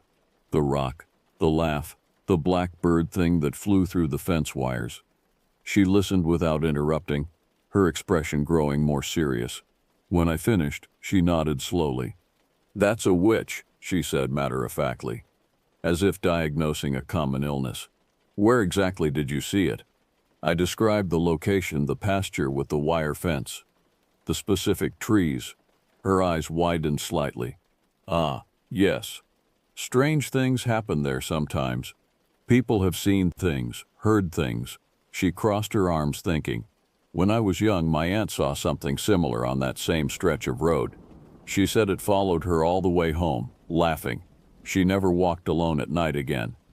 "What do we do?" Manuel asked, his voice shaking slightly. "Nothing to do now. You're safe here. But don't go out again tonight. And tomorrow I'll talk to your grandmother, she said, looking at Leo. She knows about these things. She might want to. She paused, choosing her words carefully. Take precautions. We stayed for maybe 20 minutes, long enough for our heart rates to return to normal. Long enough to feel foolish for being so scared. It was just a bird, probably. Just coincidence. The rational explanations lined up neatly, reassuring. But underneath, none of us quite believed them. I should get home, Leo finally said. My mom will worry. I'll walk with you, Manuel added quickly. Neither wanted to be alone. Carlos lived in the opposite direction, so we parted ways at the door. I watched him jog into the darkness, his form quickly swallowed by rain and night. Then I turned toward my great-grandparents' house. It was close, barely 100 yards, but I ran anyway, splashing through puddles, not stopping until I burst through their door. My great-grandmother was waiting up, sitting in her rocking chair with a cup of coffee despite the late hour. My great-grandfather had already gone to bed, but I could see his light on in the back room, and I heard the radio's murmur. You're back early, she observed, and wet. I told her everything, expecting skepticism or dismissal. Instead, she nodded along as if I were describing something mundane, a trip to the market, a conversation with a neighbor. When I finished, she sipped her coffee and said, The old families know about these things. This land has history. Bad history, some of it. There are places where the boundary between the world we see and the world we don't see grows thin. You believe me? Of course, why would I not? I've seen worse. She set down her cup. When I was a girl, maybe 9 or 10 years old, something followed me home from the river one night. I could hear it in the bushes beside the path, keeping pace. When I'd stop, it would stop. When I'd run, it would run. I never saw what it was, but I heard it breathing. The image made my skin crawl. What did you do? I prayed. What else could I do? I prayed to God and I ran as fast as I could, and when I got home my mother threw salt across the threshold and wouldn't let me leave the house after dark for a month. She smiled faintly. These things respect faith. They respect boundaries. But you have to be careful. Don't mock them, don't challenge them, and don't go looking for them. I went to bed but didn't sleep much. Every sound made me flinch. The rain on the roof, the wind in the mango trees, the old house settling. I kept thinking about that laugh, that black shape. Around 3 in the morning, I finally dozed off, and my dreams were full of shadows and wires and something watching from the trees. The next morning dawned gray and wet, the rain reduced to a drizzle. By the time I woke, my great-grandmother had already spread the story. In a place like El Corral, news traveled faster than it would in any city with internet and phones. By mid-morning, neighbors were stopping by to hear the story firsthand, to offer their own experiences, to nod knowingly. Leo's grandmother, a tiny woman with iron-gray hair and hands that never stopped moving, came by before noon. She listened to my account without interrupting, her face grave. When I finished, she turned to my great-grandmother and they had a rapid conversation in Spanish, too quick and local dialect for me to fully follow. I caught words, protección, oración, cuidado. This is not uncommon, Leo's grandmother finally said to me in English. My sister, she lives near where you saw this thing. Last year, or maybe the year before, she was walking home after visiting a friend. It was late, maybe 10 o'clock. Something threw rocks at her. One hit her shoulder hard enough to bruise. She looked but saw no one. The rocks kept coming until she reached her house. Did she ever find out what it was? The old woman shook her head. Some questions have no good answers. Some things we live with, we work around. This is why we teach our children to be home before dark. This is why we pray before traveling at night. This is why we respect the old places and the old ways. Later, I learned that Carlos had also had an experience on his walk home. A rock had landed on the metal roof of a neighbor's house as he passed, making a sound like a gunshot. He'd sprinted the rest of the way, arriving home wild-eyed and panting. His mother had blessed him with holy water from the church and forbidden him from going out at night for the rest of his visit. As for Manuel and Leo, they made it home without incident, but Leo told me later that he'd felt watched the entire way. That sensation of eyes on your back that makes your neck prickle and your steps quicken. The days passed. Hurricane season continued. Storms came and went. Life in El Corral returned to its normal rhythm. We swam in the river, played dominoes on the porch, helped with chores. But something had changed. We didn't suggest late-night walks anymore. When darkness fell, we found ourselves naturally gravitating toward lit houses, toward company, toward safety. I never saw the blackbird thing again. Never heard that mocking laugh. But I also never forgot. Years later, living in New York, surrounded by concrete and artificial light, I sometimes think about that night, about the rock striking the mud in front of Leo, about the shape moving through the fence wires as if they weren't there, about my mother's matter-of-fact diagnosis, "That's a witch." The rational part of my mind offers explanations. Coincidence, misidentification, the power of suggestion and cultural belief. But another part of me, the part that grew up in El Corral, that learned about the world from great-grandparents who remembered a different time, that part knows what I saw. That part remembers the fear, sharp and real, that sent us running through the rain. El Corral remains surrounded by its woods, its hills, its river. The population might be even smaller now as young people move away, seeking opportunities in cities. But the old families stay. They remember. They teach their children about respect, about caution, about the things that inhabit the spaces between the visible and invisible worlds. And on certain nights when the moon is almost full and the clouds roll in from the north, strange things still happen on that stretch of road near the wire fence. Rocks fall from nowhere, laughter echoes through the trees, black shapes dart through the darkness, obeying laws that differ from the ones we learn in school. This is what I know. El Corral was beautiful, is beautiful still. The people there are kind and welcoming.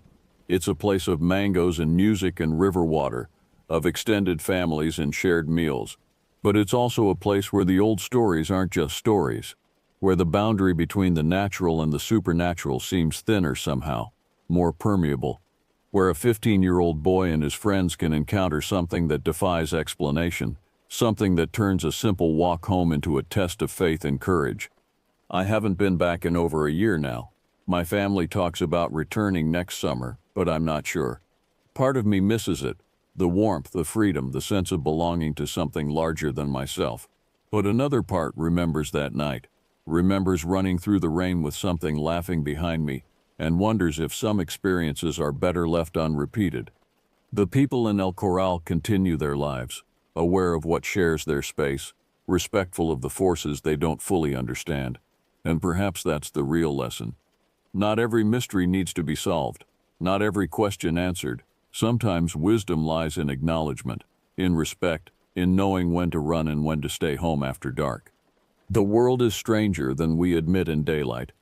El Corral taught me that. And on quiet nights in New York, when I'm alone and the city sounds fade, I sometimes still hear it. That laugh, high and mocking and impossible to forget. A reminder that some experiences mark you permanently, that some nights change how you see the world forever.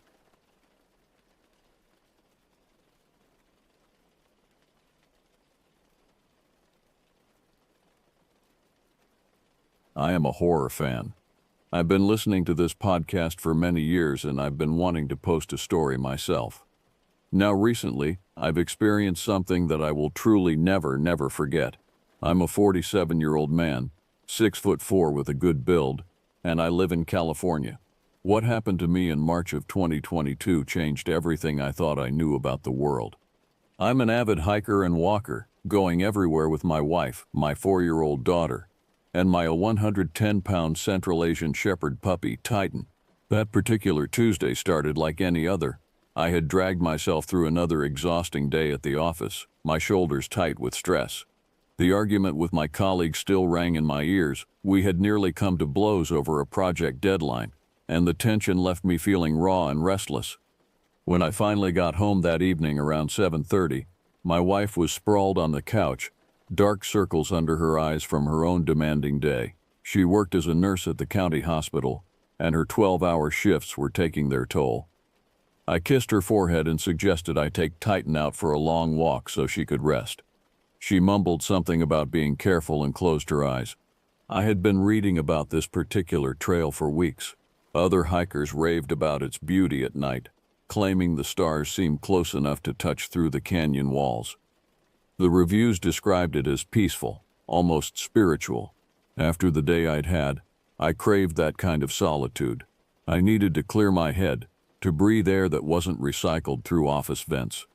By 8 p.m., I had loaded Titan into my truck along with my .44 Magnum revolver. Crime rates in our area had spiked over the past 6 months. 3 home invasions within a mile of our house, 2 carjackings at the shopping center.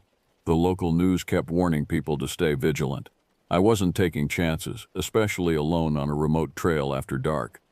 The parking area was empty when I arrived. Just cracked asphalt and a weathered wooden sign marking the trailhead.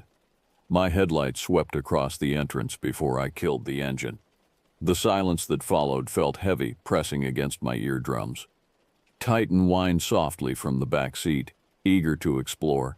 I clipped on his leash and grabbed my flashlight, the .44 Magnum secure in its holster at my hip.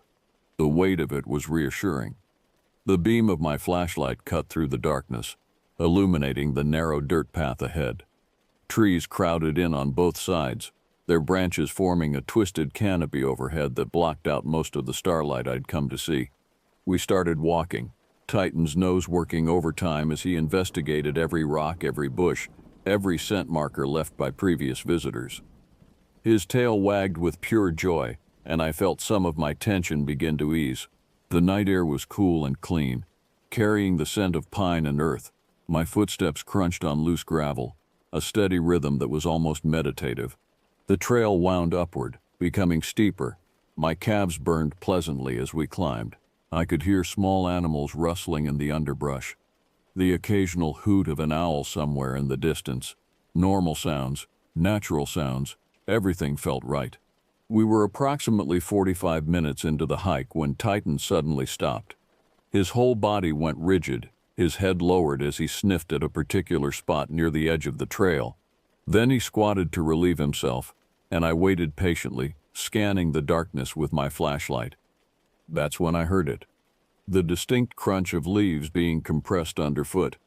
Not the random scatter of small wildlife, but deliberate, weighted steps. Human-sized steps. My hand instinctively moved toward my gun. Then came the voice, "Over here."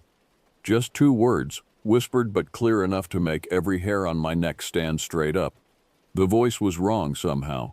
Too breathy, too hollow, like air forced through a damaged windpipe.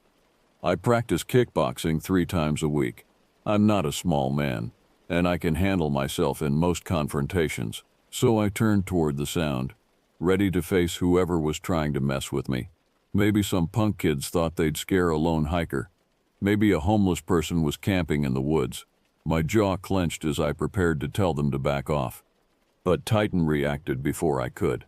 He barked once, a sharp, explosive sound that shattered the quiet, and then he was gone. His leash ripped from my hand as he lunged off the trail and crashed into the dense forest, his huge body disappearing into the darkness between the trees. "Titan!" I screamed, my voice cracking with panic. That dog was family. The thought of losing him sent ice water flooding through my veins. Without thinking, I plunged after him into the tree line, my flashlight bouncing wildly as I ran. Branches whipped at my face, drawing blood from my cheeks. Thorny brambles tore at my clothes and skin. I could hear Titan crashing through the underbrush ahead of me, but I couldn't see him. My new athletic pants, the expensive ones my wife had bought me for my birthday, were getting shredded by every bush I pushed through. "Titan!" I kept calling, desperation making my voice hoarse. "Titan, come!" Then I hit something, hard. The impact was like running full speed into a brick wall. My feet left the ground and I went down, slamming into the forest floor. Mud soaked through my pants, cold and thick. My flashlight flew from my hand, its beam spinning crazily before landing several feet away, pointing back the way I'd come. Gasping, I scrambled to my hands and knees, reaching for the light. My fingers closed around it, and I started to push myself up. That's when the beam swept across something that made my brain simply stop processing. There was a figure standing 10 feet in front of me. But calling it a figure felt wrong. It was shaped vaguely like a person, 2 arms, 2 legs, a head. But everything about it was distorted, stretched, corrupted. It stood at least 10 feet tall, its impossibly long limbs ending in hands with fingers that seemed to have too many joints. The skin was a sickly gray-white, pulled so tight over the bones that I could see every ridge of its skull, every knob of its spine. But the face, God help me, the face was what destroyed me. Its eyes were completely white, no iris, no pupil, just blank globes that seemed to absorb light rather than reflect it. The mouth hung open, revealing teeth that were too long, too sharp, stained dark with something I didn't want to identify. Thick, viscous drool hung from its lower lip in long strands, and I could see smears of crimson around its mouth, dried blood crusted in the corners. My voice, when it finally worked, came out as a broken whisper. What the hell? The thing's head tilted at an unnatural angle, almost 90 degrees to the side, like a curious dog examining something it didn't understand. Its white eyes seemed to bore into me, though they showed no recognition, no intelligence, nothing human. Then its mouth opened wider. The jaw stretched impossibly far, unhinging like a snake's, and it screamed. The sound that came out wasn't anything that should exist in nature. It was the shriek of a man being torn apart mixed with the roar of an enraged bear and the howling of a wolf, all layered on top of each other in a horrible harmony that made my teeth ache and my vision blur. The scream went on, so loud that I felt it vibrating in my chest cavity, shaking my ribs. I stumbled backward, my legs barely supporting me. What the hell? I whispered again, because those were the only words my terrified brain could produce. My hands shook so badly that the flashlight beam danced across the trees like a strobe light. The creature dropped to all fours with a sickening crack of joints bending wrong. And then it moved. God, it moved faster than anything that size should be able to move. 1 second it was 10 feet away. The next it was right in front of me, close enough that I could smell it, a nauseating mixture of rot and copper and something acrid that burned my nostrils. My hand went to my hip, muscle memory from countless hours at the shooting range taking over. I yanked the .44 Magnum from its holster and fired.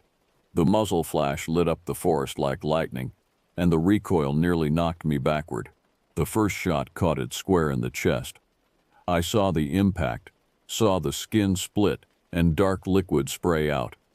The thing screamed again, that same horrible multi-layered sound, but it didn't fall. It stumbled back maybe 2 steps and I fired again. The second bullet hit it somewhere in the torso. I couldn't tell exactly where because my hands were shaking too hard to aim properly. This time it went down, crashing to the ground with enough force to shake the earth beneath my feet. Crimson liquid pooled beneath it, black in my flashlight beam. I stood there gasping for air, waiting for it to stop moving, praying for it to stop moving. But it pushed itself up. Those impossibly long arms straightened, lifting its massive frame off the ground. The bullet wounds in its chest leaked dark blood, but it barely seemed to notice. It made a noise that might have been anger or pain or hunger, I couldn't tell, and started moving toward me again. That's when pure animal instinct kicked in. Every nerve in my body screamed the same message: run. I ran. I crashed through the forest, branches tearing at my face and arms, roots trying to trip me with every step. Help, I screamed, even though I knew there was no one to hear me. Somebody help me. Behind me, I could hear it coming, the crack of breaking branches, the heavy thud of its body hitting the ground with each loping stride.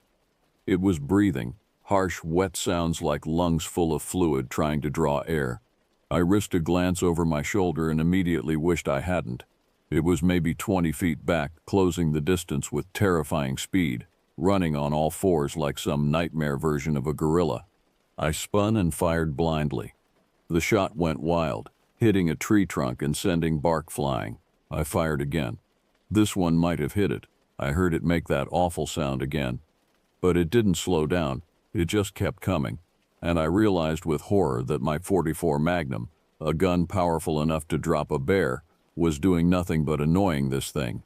My mind raced with impossible questions even as I ran. How strong was this creature? What was it?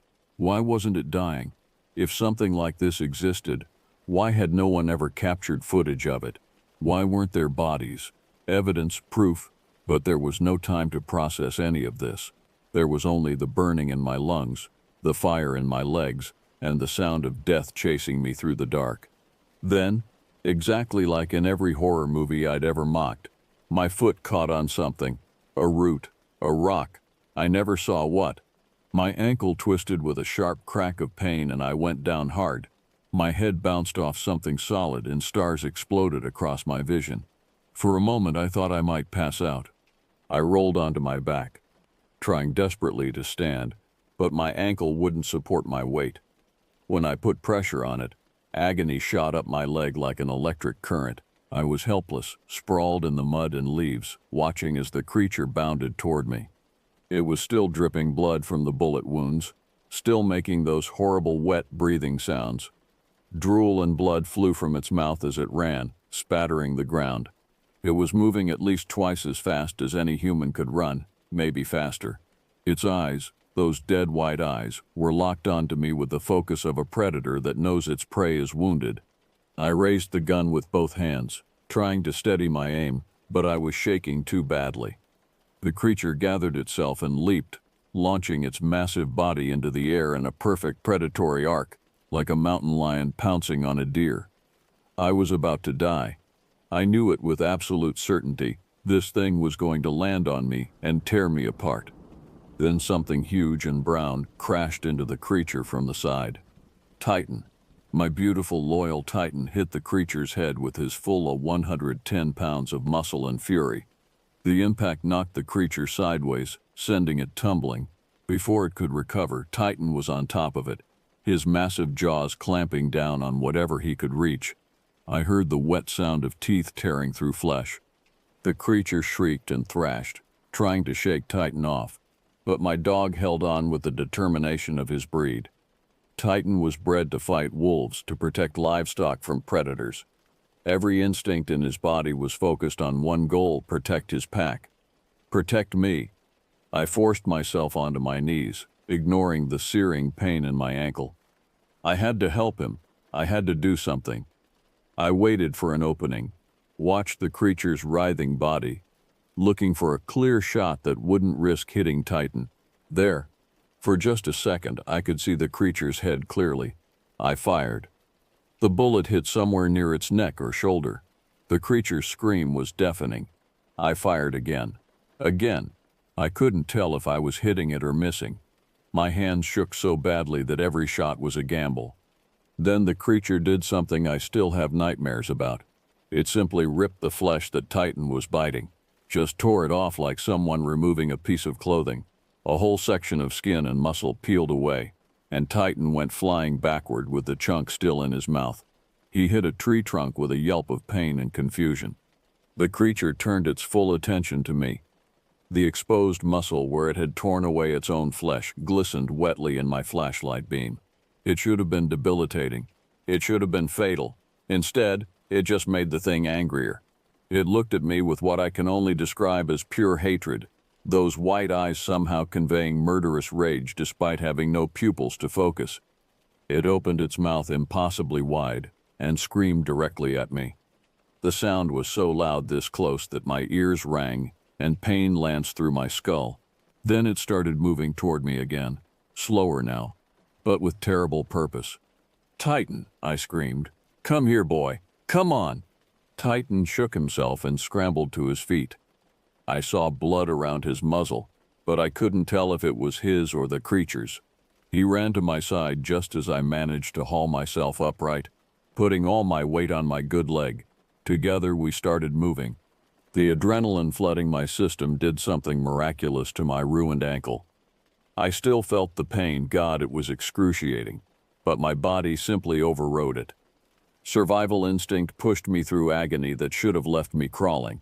I ran faster than I've ever run in my life, Titan matching my pace, his body pressed against my leg as if trying to support me.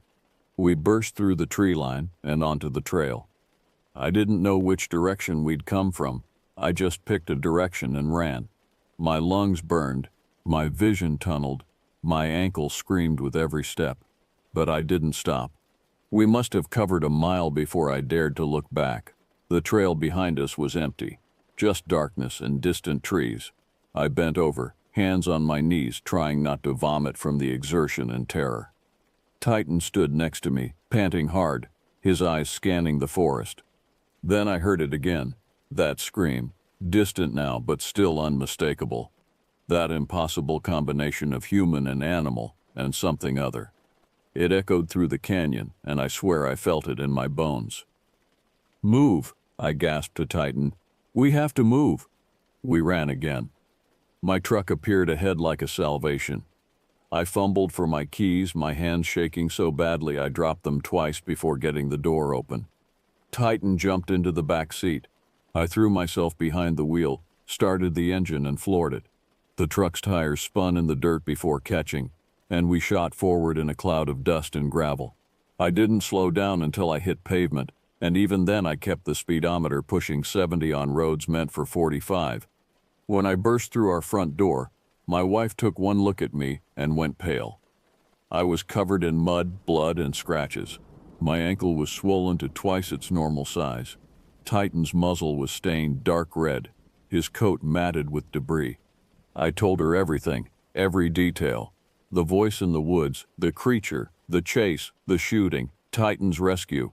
I spoke so fast that I was stumbling over my words, my hands gesturing wildly as I tried to make her understand the horror of what I'd seen.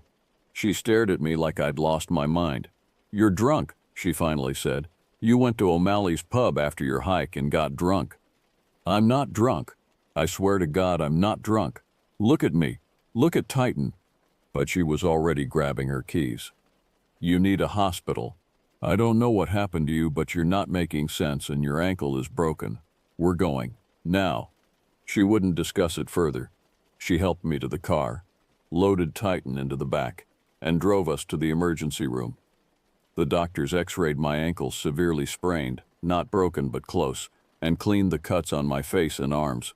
They checked Titan and found he was miraculously uninjured. All the blood in his mouth belonged to something else. When they asked what happened, I told them I'd fallen while hiking. They gave me painkillers and crutches and sent me home. For the next week, I couldn't stop researching. I scoured the internet for anything that matched what I'd seen. The descriptions I found were terrifyingly similar to my encounter. Other people had seen things like this in remote areas. Most of their stories were dismissed as hoaxes or hallucinations. But what scared me most were the accounts that talked about these things following people home, stalking them, appearing outside windows. I couldn't sleep for days. Every sound in the night made me reach for my gun.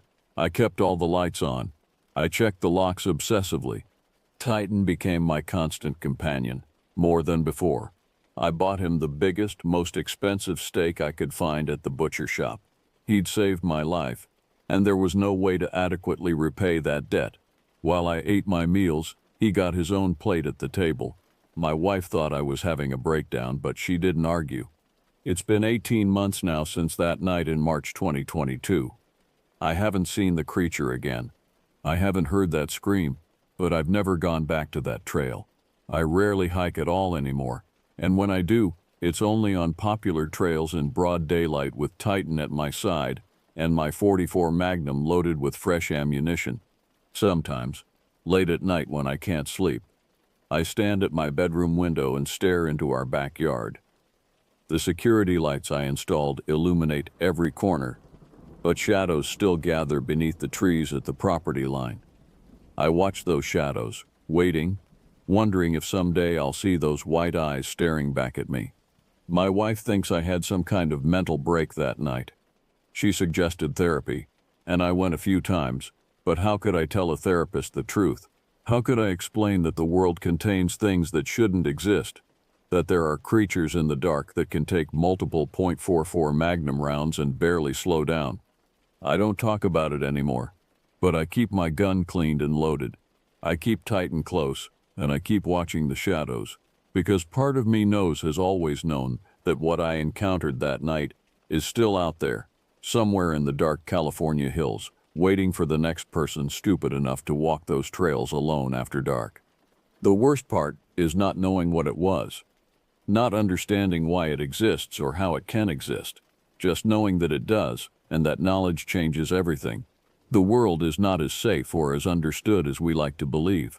There are things in the dark that we are not meant to see, and once you've seen them, you can never truly unsee them. I tell myself I was lucky.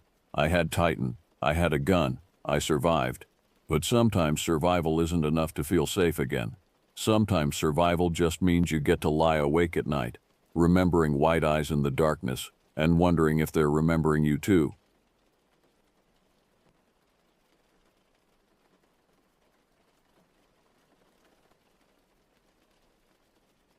As a park ranger, I've seen my share of wildlife, but the creature in last night's security footage doesn't exist in any guidebook. My name is Wade Harrison, and this happened back in 2017 at Rocky Mountain National Park while I was working as a seasonal backcountry ranger, just trying to pay off my student loans and keep myself in shape before grad school. I still remember that afternoon like it was yesterday, not because I want to, but because the memory has carved itself into my mind like acid-etching glass. The sky had this faded blue tone, and the wind felt dry against my cheeks, carrying with it the scent of pine resin and something else I couldn't quite place, something metallic and wrong. I had a light lunch around noon, just a ham and cheese sandwich, some salted peanuts, and a can of iced tea from a cooler in the ranger station near the trailhead. The sandwich tasted like cardboard in my mouth, though I didn't know why at the time. Looking back, I think some primitive part of my brain was already sensing that something was off in these mountains. I recall it was maybe 2 in the afternoon when I set out to check the remote campsites along the southeastern trails, making sure no one had lit illegal campfires or strayed off the posted paths. The familiar weight of my pack settled against my shoulders, and I checked my gear one final time: radio, first aid kit, flare gun, water, emergency rations. Standard procedure for a routine patrol that would turn out to be anything but routine. I was new to that part of the park. I'd spent the summer rotating between different sections, learning the rhythms of the backcountry. There were a few old trails that visitors rarely used, and it felt like no one but me and a handful of wild elk knew they existed. These forgotten paths wound through stands of ancient pines whose shadows seemed to swallow sound itself. The silence here was different from the comfortable quiet of popular trails. This was a heavy, expectant silence that made me catch myself holding my breath. As I climbed higher, aiming to reach a narrow meadow where 3 backpackers had registered to camp, I noticed fewer footprints than expected. The weather had been fair, yet I wasn't seeing the usual pattern of boot marks in the soil. Instead, I found a single set of deep impressions, spaced strangely, as if someone walked with a limp or carried an uneven load. The prints were larger than any hiking boot I'd seen, and they pressed deep into the earth with a weight that seemed impossible for a human frame. The afternoon light began to shift as I climbed, taking on that peculiar quality that mountain light gets before evening, sharp and thin, making every shadow seem darker by contrast. My radio crackled occasionally, bursts of static that made me jump each time. The sound was harsh in the mountain quiet, like breaking glass. Around 3:30, I paused at a rocky outcrop to catch my breath and scan the terrain ahead. The meadow where the Willis family had planned to camp lay another mile uphill, hidden behind a ridge of granite and stunted pine.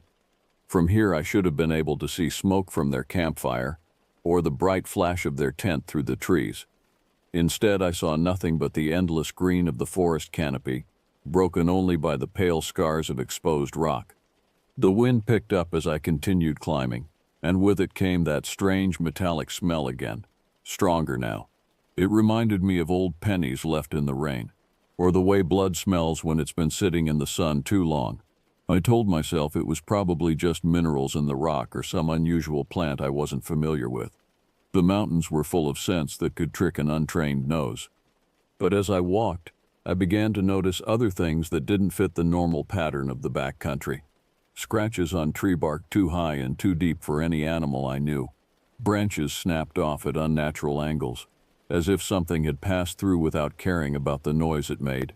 And everywhere, that peculiar silence. No bird calls, no rustle of small animals in the underbrush. Nothing but the whisper of wind through pine needles and the crunch of my own footsteps on the trail. The sun dipped lower as I pushed on, casting long fingers of shadow across the path. By 5:30 in the evening, the light stretched long and thin across the alpine slopes, and the temperature had begun its steady mountain descent toward the freezing point. My radio crackled a few times, but nothing came through except static that seemed to pulse with a rhythm all its own. The area was notorious for spotty reception, something about the iron content in the rocks interfering with radio waves. I remember brushing against short firs and smelling their resin on my clothes. A clean, sharp scent that should have been comforting but somehow wasn't. My jacket got damp at the cuffs as I navigated a small stream crossing, the water running darker than it should have, stained with something that made rainbow patterns on the surface like oil. I kept thinking about those 3 campers I was supposed to find, a father and his 2 teenage sons according to the permit log. Their names were on my clipboard, Tom Willis and sons Adrian and Mark. Tom had seemed pleasant enough when he'd filed the permit at the ranger station 3 days ago, excited about showing his boys the backcountry. Adrian was 17, Mark was 15, and this was their first real wilderness camping trip together. It should have been easy to spot them. They had reserved the meadow, and no one else was out there. Yet I saw no campfire smoke, no bright tents in the distance, just the quiet hush of the high country and that growing sense that I was walking into something I didn't understand. The very air seemed to thicken around me as I climbed, as if the mountain itself was holding its breath.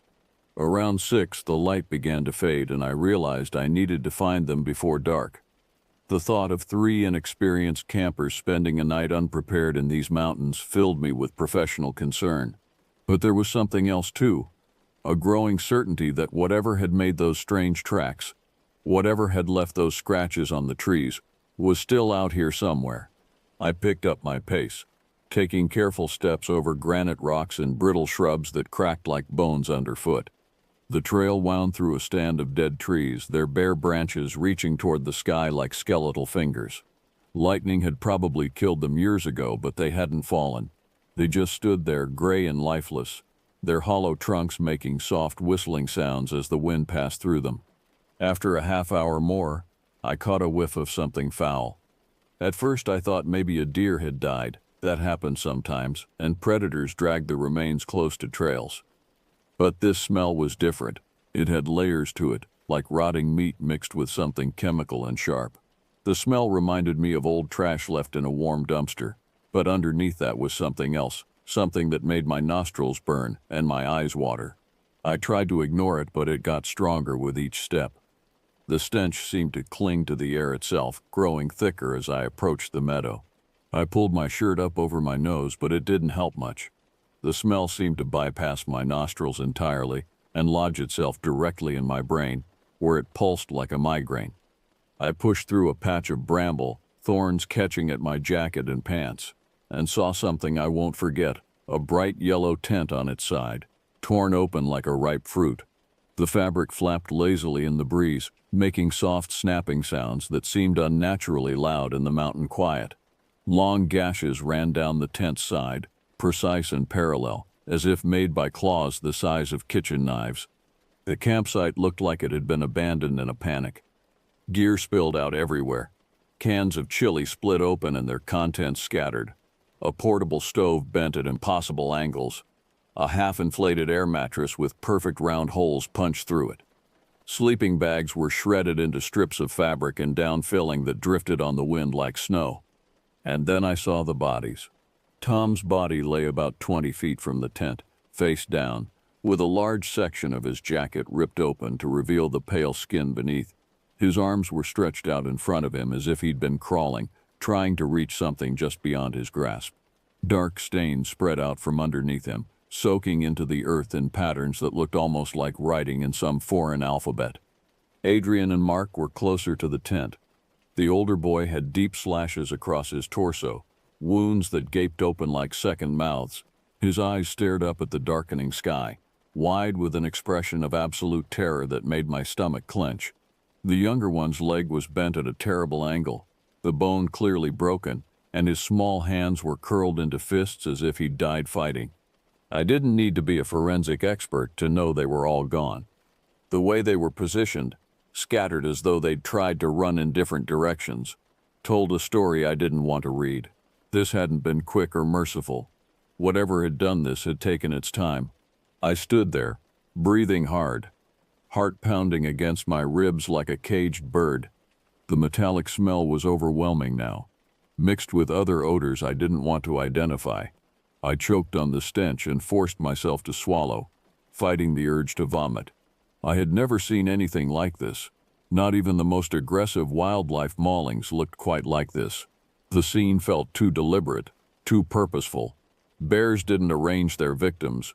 Mountain lions didn't shred equipment for no reason. I forced myself to check for a pulse on Tom, pressing my fingers against his cold neck. Nothing. His skin felt wrong somehow, not just cold but somehow deflated, as if something had been drained from him.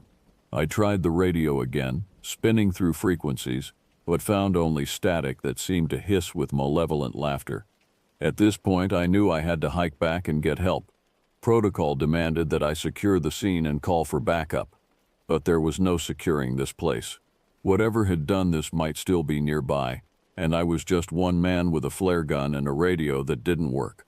I planned to mark the location with a strip of fluorescent tape I kept in my pack. As I leaned over to tie the tape to a tree, my hand shaking so badly I could barely work the knot, I heard a rustling sound uphill. The sound was soft but deliberate, like something large trying to move quietly through the underbrush. I jerked my head around and saw a shape moving among the boulders above the campsite. It was dusk, and shadows played tricks on the eyes, but this was no trick. Something tall stood behind a boulder, almost blending with the mottled rocks. In the fading light, it looked like a man-shaped hole cut out of the world itself. It had a lean figure and long arms that seemed too thin for its body, joints that bent at slightly wrong angles. I thought at first it might be a large man wearing some kind of rough hide, maybe a survivalist or someone who'd been living rough in the mountains. Then it shifted, and I realized I wasn't looking at clothing. That was its skin or fur, patchy and uneven, a mix of dull browns and grays that seemed to shift and change as I watched. The face was hard to see in the dim light, but the profile was wrong in every way that mattered. Elongated, with a kind of flattened nose and eyes spaced wider than they should be. The skull was the wrong shape, too narrow at the temples and too broad at the jaw, and those eyes, when they caught the last rays of sunlight, they reflected like an animal's, but with an intelligence behind them that no animal should possess. It stood on two legs, hunched slightly forward, and didn't make a sound. No breaking twigs, no heavy breathing, nothing but that terrible patience. I could feel it watching me, studying me, measuring me against some standard I couldn't comprehend. I froze, every muscle in my body locked tight with primal terror. My instinct was to back away slowly, hoping it would lose interest and disappear back into whatever nightmare had spawned it. But as I took one careful step backward, it stepped two, mirroring my movement with fluid precision. The angle was bad. If it charged, I'd be scrambling downhill over loose rocks and exposed roots while that thing, whatever it was, looked built for exactly this kind of terrain. My mouth went dry, and a part of me wanted to shout, to scare it off the way you might scare a bear or mountain lion. But something deeper than instinct told me that would be a mistake. This thing wasn't afraid of noise. If anything, it seemed to be waiting for me to make the first move, to commit to a course of action that would let it respond accordingly. Instead, I eased myself behind a thicker tree trunk and tried to breathe quietly, drawing air through my nose in slow, measured breaths. I could hear my own heartbeat in my ears, a rapid drumming that seemed impossibly loud in the mountain quiet. My hand moved automatically to my flare gun, the one emergency signal I always carried. A flare might disorient it, and it would definitely signal my location if I got into serious trouble. Before I could draw the flare gun, it moved again. In a series of stiff, deliberate strides, it descended toward the campsite. Its movement was wrong in ways I couldn't articulate, too fluid for something with joints, too controlled for something that should be purely animal. Each step it took seemed calculated, as if it was following some internal map of the terrain that showed every rock and root.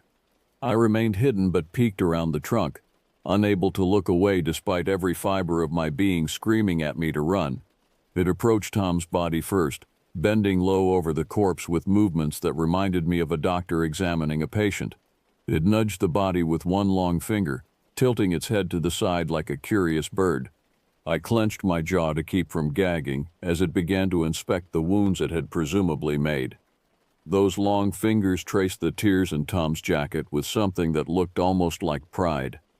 It poked at the exposed ribs, pressing down to test their flexibility, then sniffed the air above the body with a series of quick, sharp inhalations. The unnatural calm with which it examined the scene made my skin crawl. It behaved less like a wild predator and more like a scientist studying specimens. There was method to its movements, purpose to its investigation. It picked up a scrap of bloody fabric from the ground, held it up to catch the last light, then tucked it away somewhere in the folds of its hide. When it moved to Adrian's body, I saw its face more clearly. The features were a grotesque parody of human anatomy. Eyes too large and too bright, a mouth that split its face nearly from ear to ear, filled with teeth that weren't quite the right shape for either carnivore or herbivore. When it opened that mouth to taste the air above the boy's corpse, I saw that its tongue was far too long, dark purple, and forked at the tip like a snake's. My mind raced, trying to categorize what I was seeing. A bear would have made noise, would have dragged its prey away to feed. A mountain lion would have gone for the throat, would have buried its kill.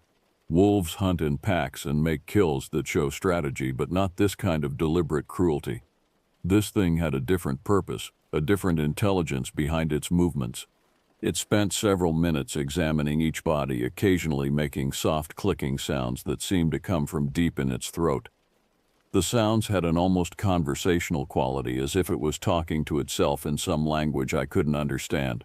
Sometimes it would pause and tilt its head as if listening to something I couldn't hear. I realized I needed to leave before it finished its investigation and decided to look for witnesses. Slowly, carefully, I shifted my weight and began to back away from the tree. For 3 steps I managed to move silently. Then my foot came down on a loose stone that scraped loudly against another rock, the sound echoing off the granite walls of the meadow like a gunshot. In that instant, it spun its head toward me with mechanical precision. Those 2 bright eyes caught a sliver of remaining daylight and seemed to glow with their own internal fire. For a moment that lasted forever, we stared at each other across the killing ground. Its mouth stretched into what might have been a smile, revealing rows of teeth that belonged in a nightmare. I didn't wait to see what it would do next. I bolted downhill, ducking branches that whipped at my face, slipping on loose gravel that threatened to send me tumbling into the rocks below. Behind me, I could hear something following. Not the crashing pursuit of a charging animal, but a soft pattering of footsteps that moved with terrifying efficiency through the forest. It followed me without hurry, not clumsy like a bear or frantic like a startled deer, but silent and sure-footed, matching my pace exactly. When I tried to zigzag through thicker brush, hoping to lose it in the undergrowth, it simply adjusted its course and cut me off. When I stumbled and had to catch myself against a tree, it waited patiently for me to recover before continuing the pursuit. My lungs burned from the thin mountain air and the pace I was forcing myself to maintain.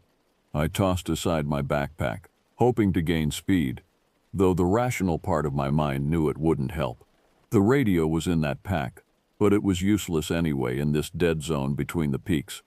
I clutched the flare gun and tried to focus on escape, but part of me was beginning to understand that this wasn't really a chase. I was being herded, guided down specific paths by a predator that understood the terrain better than I ever could. Every time I tried to veer toward what looked like better cover or easier ground, I would catch a glimpse of movement that pushed me back toward the route it wanted me to take. Behind me, I heard a thud, probably my abandoned pack hitting the ground as the thing examined it. I risked a glance back and saw nothing but empty forest, but I could feel its presence like a weight on the back of my neck. It was still there, still following, still patient. I kept running until I reached a small clearing where the moonlight gave just enough illumination to see my breath puffing white in the rapidly cooling air. I knelt behind a fallen log, pressing my ear close to the ground and trying to listen over the sound of my own ragged breathing. For a minute, maybe longer, there was silence. Then I saw its shape again at the edge of the clearing, partially concealed by a stand of young aspens. It moved forward with that same unnatural grace, and in the moonlight I could see details that made my mind revolt. Its skin wasn't fur at all, but something else entirely, smooth in places and rough in others, with patterns that seemed to shift when I wasn't looking directly at them. I raised the flare gun with hands that shook like leaves and fired into the sky.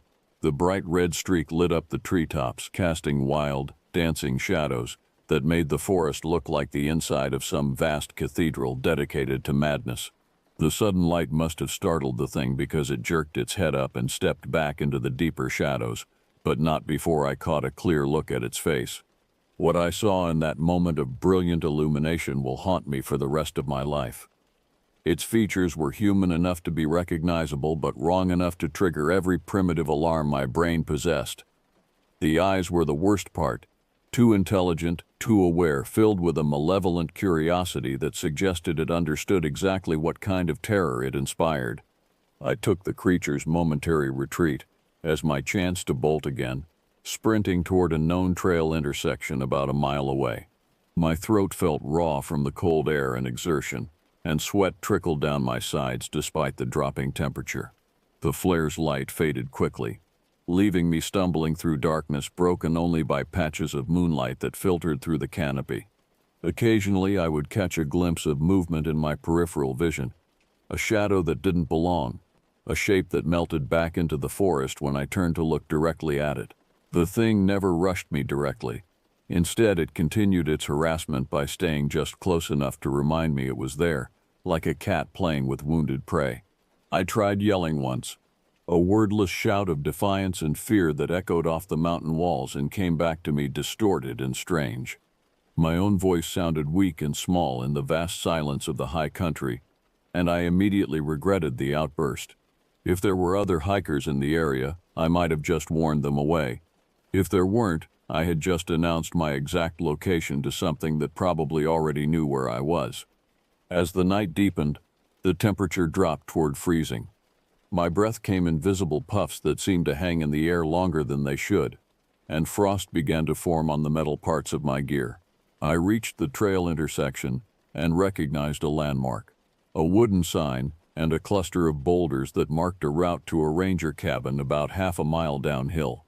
The cabin was one of several emergency shelters scattered throughout the back country, stocked with basic supplies and equipped with radio equipment that might work better than my handheld unit. If I could reach it, I might be able to call for help. More importantly, it had walls and a door that could be locked from the inside. I stumbled toward it through forest that seemed to grow thicker and more oppressive with each step. The trees here were older and larger, their trunks so wide that my flashlight beam couldn't illuminate their far sides. Their branches met overhead, blocking out most of the moonlight and creating a tunnel of absolute darkness that swallowed the beam of my flashlight after only a few feet. When I was about 100 yards from the cabin, I spotted a dim glow through the trees. Yellow light flickered between the trunks, warm and welcoming after hours of cold pursuit through the wilderness. Another ranger must be inside, maybe David, who sometimes worked late inventory shifts at the remote stations. "David," I yelled, no longer caring about noise discipline. If that thing wanted to find me, it already knew where I was. "David, I need help." No answer came back, just the whisper of wind through pine boughs and the soft crunch of my footsteps on frost-brittle pine needles. I crashed through the brush, nearly tripping over a root system that seemed to grab at my ankles, and burst into the clearing around the cabin. The door was ajar, hanging open on hinges that creaked softly in the mountain breeze. The warm glow I'd seen came from a battery-powered lantern sitting on the wooden table inside, casting shifting shadows on the log walls. I rushed through the doorway and immediately saw David slumped against the far wall. His eyes were half open but stared at nothing, pupils dilated and fixed. Blood had seeped from a wound in his side, dark and thick, and pooled beneath him in a pattern that looked disturbingly deliberate. His uniform shirt was torn open, revealing pale skin marked with scratches that formed parallel lines too precise to be random. I dropped to my knees beside him and touched his wrist with fingers that shook uncontrollably. No pulse. His skin was cold but not yet stiff, which meant this had happened recently. Very recently. My stomach twisted as I realized what this meant. The thing hadn't just been following me. It had been driving me here, to this place where it had already prepared another victim. David had probably radioed in my position during his regular check-in, and that information had somehow reached the wrong ears. Or maybe it had simply waited here, knowing that any ranger in distress would eventually seek shelter at the nearest station. I checked the cabin's corners with my flashlight, illuminating rustic furniture and emergency supplies. Everything looked normal except for the rifle rack on the wall. It was empty.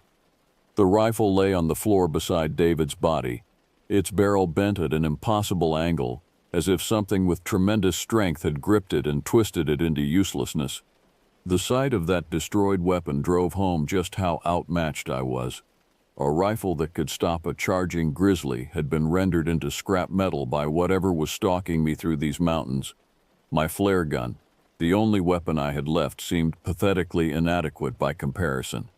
I realized I wasn't safe here, not really. The cabin had walls and a door, but if that thing could bend a rifle barrel like putty, it could probably tear through the wooden walls without much effort. Still, it was better than being caught in the open.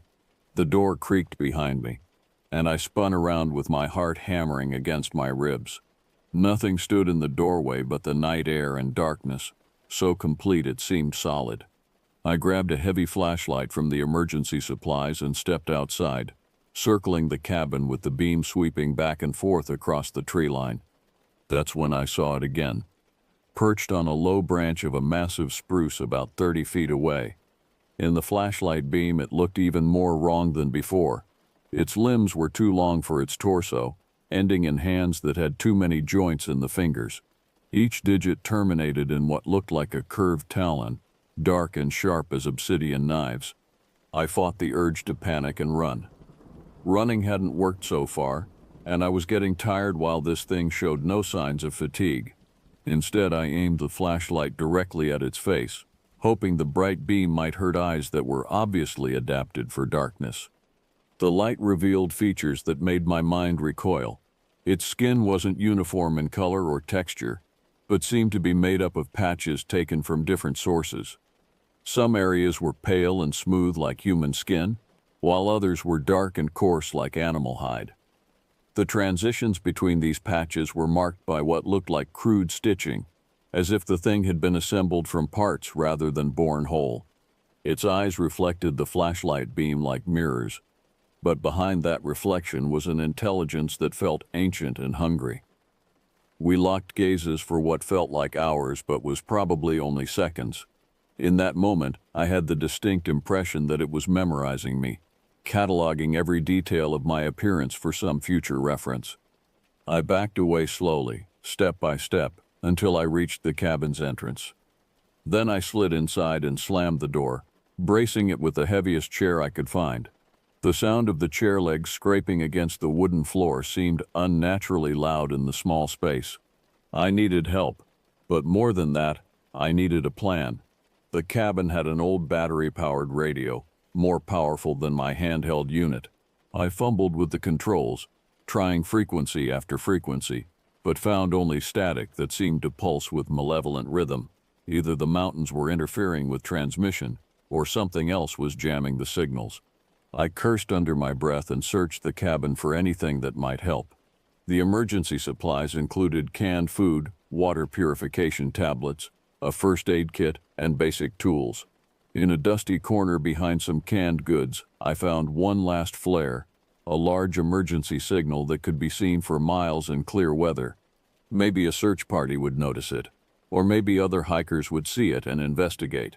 It was a long shot, but it was all I had. I fired the flare out the cabin's small window, watching the red streak arc across the star-filled sky like a dying comet. For a moment, the entire clearing was bathed in crimson light that made the shadows dance like living things. Then came the waiting. Hours passed in agonizing slow motion. I sat with my back against the door, the heavy flashlight in one hand and my empty flare gun in the other. Every few minutes, I would hear something outside, branches scraping against the cabin walls, soft footsteps circling the building, occasionally what sounded like scratching at the wooden logs. Once, I heard a faint thump on the roof directly above my head. The sound was deliberate and rhythmic, like someone tapping out a message in Morse code. I tried not to breathe too loudly as dust drifted down from the ceiling beams, but the tapping continued for nearly 10 minutes before stopping as abruptly as it had begun. The lantern fuel was running low, and the flame began to gutter and flicker. In the growing darkness, every shadow seemed to move independently, and I found myself jumping at movements that were probably just tricks of the dying light. I whispered apologies to David's body, though I knew he couldn't hear me. The poor man had probably just been doing his job when that thing found him. My hands wouldn't stop shaking, and not just from the cold. Every time I closed my eyes, I saw that patchwork face staring at me from the tree branch, those two bright eyes cataloging my fears. I tried to stay alert, but exhaustion was setting in despite the adrenaline coursing through my system. Around what must have been 3 in the morning, I heard something that made my blood freeze in my veins. It was singing, if you could call it that. The sound came from somewhere outside the cabin, a low humming that rose and fell in patterns that were almost musical but wrong in fundamental ways. The melody, if it was a melody, hurt to listen to. It seemed to burrow into my ears and set up residence in my brain, where it echoed long after the external sound stopped. The singing continued for what felt like hours, sometimes coming from the front of the cabin, sometimes from the back, as if the thing was circling the building while it vocalized. Occasionally, the humming would be punctuated by other sounds, clicks and whistles that might have been words in some language I couldn't comprehend. I pressed my hands over my ears, but the sounds seemed to bypass my physical hearing entirely. They resonated in my bones, in my teeth, in the fluid of my inner ear. By the time the singing finally stopped, my head was pounding and I could taste blood where I'd bitten my tongue. The silence that followed was somehow worse than the noise had been. I sat there in the guttering lantern light, watching the door and expecting at any moment to see it burst inward despite the chair I'd wedged against it. My muscles were cramped from hours of tension, and my eyes burned from straining to see threats in every shadow.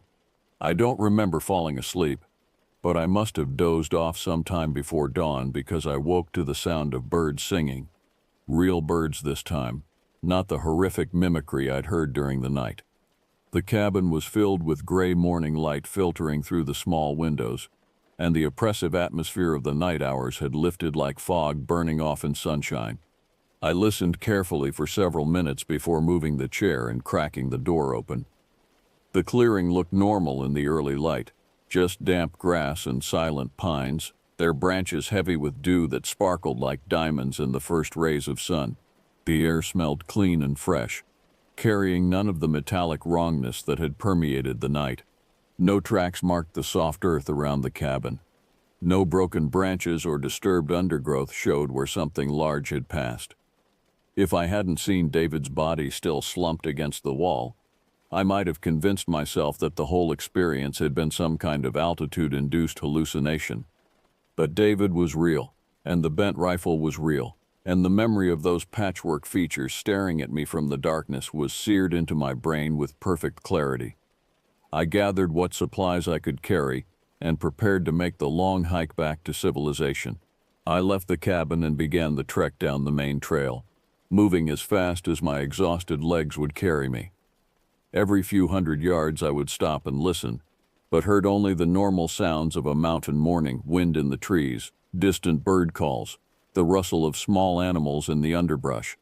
The hike back took hours, my progress slowed by fatigue and the constant need to look over my shoulder. But nothing followed me. Whatever that thing was, it seemed to be purely nocturnal, or maybe it had simply lost interest once daylight arrived. By the time I stumbled into the main ranger station, the sun was high overhead, and other rangers were starting their daily routines. I tried to explain what had happened, choosing my words carefully and avoiding any details that would make me sound completely insane. I described finding the bodies, being stalked by something in the darkness, and discovering David's corpse in the emergency cabin. I mentioned that the rifle had been damaged, but I didn't try to explain how it had been twisted into scrap metal. Search teams were dispatched within hours. They found the bodies exactly as I described them, confirming the basic facts of my story. They found the destroyed campsite and the abandoned cabin with David's body, but they didn't find any clear tracks or physical evidence of the creature I'd described. The investigators asked if I was sure about what I'd seen. They wanted details about size, color, behavior patterns. I described it as best I could, but I could see doubt creeping into their eyes as my account grew more detailed. A large predator, possibly injured or diseased, that moved unusually quietly and showed aggressive behavior toward humans. That was within the realm of possibility. But the other details, the intelligence I'd sensed, the deliberate cruelty of the kills, the patchwork skin and impossible anatomy, those elements pushed my story into territory they couldn't officially acknowledge. In the weeks that followed, the investigation reached inconclusive results. The official report mentioned predation by unknown large mammal, possibly suffering from disease or injury. Rumors spread quietly among the park staff about a new predator moving through the area. Maybe something that had wandered down from Canada or up from Mexico, following game trails into territory where it didn't belong. I didn't push the issue. I could see the skepticism in their faces, the careful way they listened to my story while clearly filing it under traumatic stress reaction. Maybe they were right. Maybe what I'd seen was just a large, injured animal that my fear-soaked imagination had transformed into something impossible. But I don't think so. I took my last paycheck and left the Park Service that autumn, earlier than I'd planned. I told myself it was time to start graduate school, that I'd learned everything I could from a summer in the back country. But the truth was simpler and more disturbing. I couldn't sleep in those mountains anymore. I've tried to forget what happened during those dark hours, but the memories refuse to fade. Sometimes, when I'm alone at night, I catch myself listening for that horrible singing, that rhythmic humming that seemed to come from something that understood music, but had learned it from a completely alien perspective. I'll never forget the way it watched me, patient and intelligent and utterly without mercy, the way it examined the bodies it had created, studying them like an artist admiring completed work. And I'll never forget the feeling that it was learning from the encounter, cataloging information about human behavior and weaknesses for some future application. I don't sleep well these days. When I do manage to drift off, I dream of patchwork faces and two bright eyes. I dream of something tall and wrong moving through forests that exist only in nightmares, something that remembers the taste of fear and the sound of dying screams. And I feel certain that if I ever return to those mountains, it will remember me too. It will remember, and it will be waiting. The creature in last night's security footage doesn't exist in any guidebook, but I know it exists in those high valleys where the trees grow thick and the shadows run deep. It walks quietly among the boulders and the pines, studying whatever crosses its path, learning from every encounter. And somewhere in the silence between the peaks, it continues to hunt.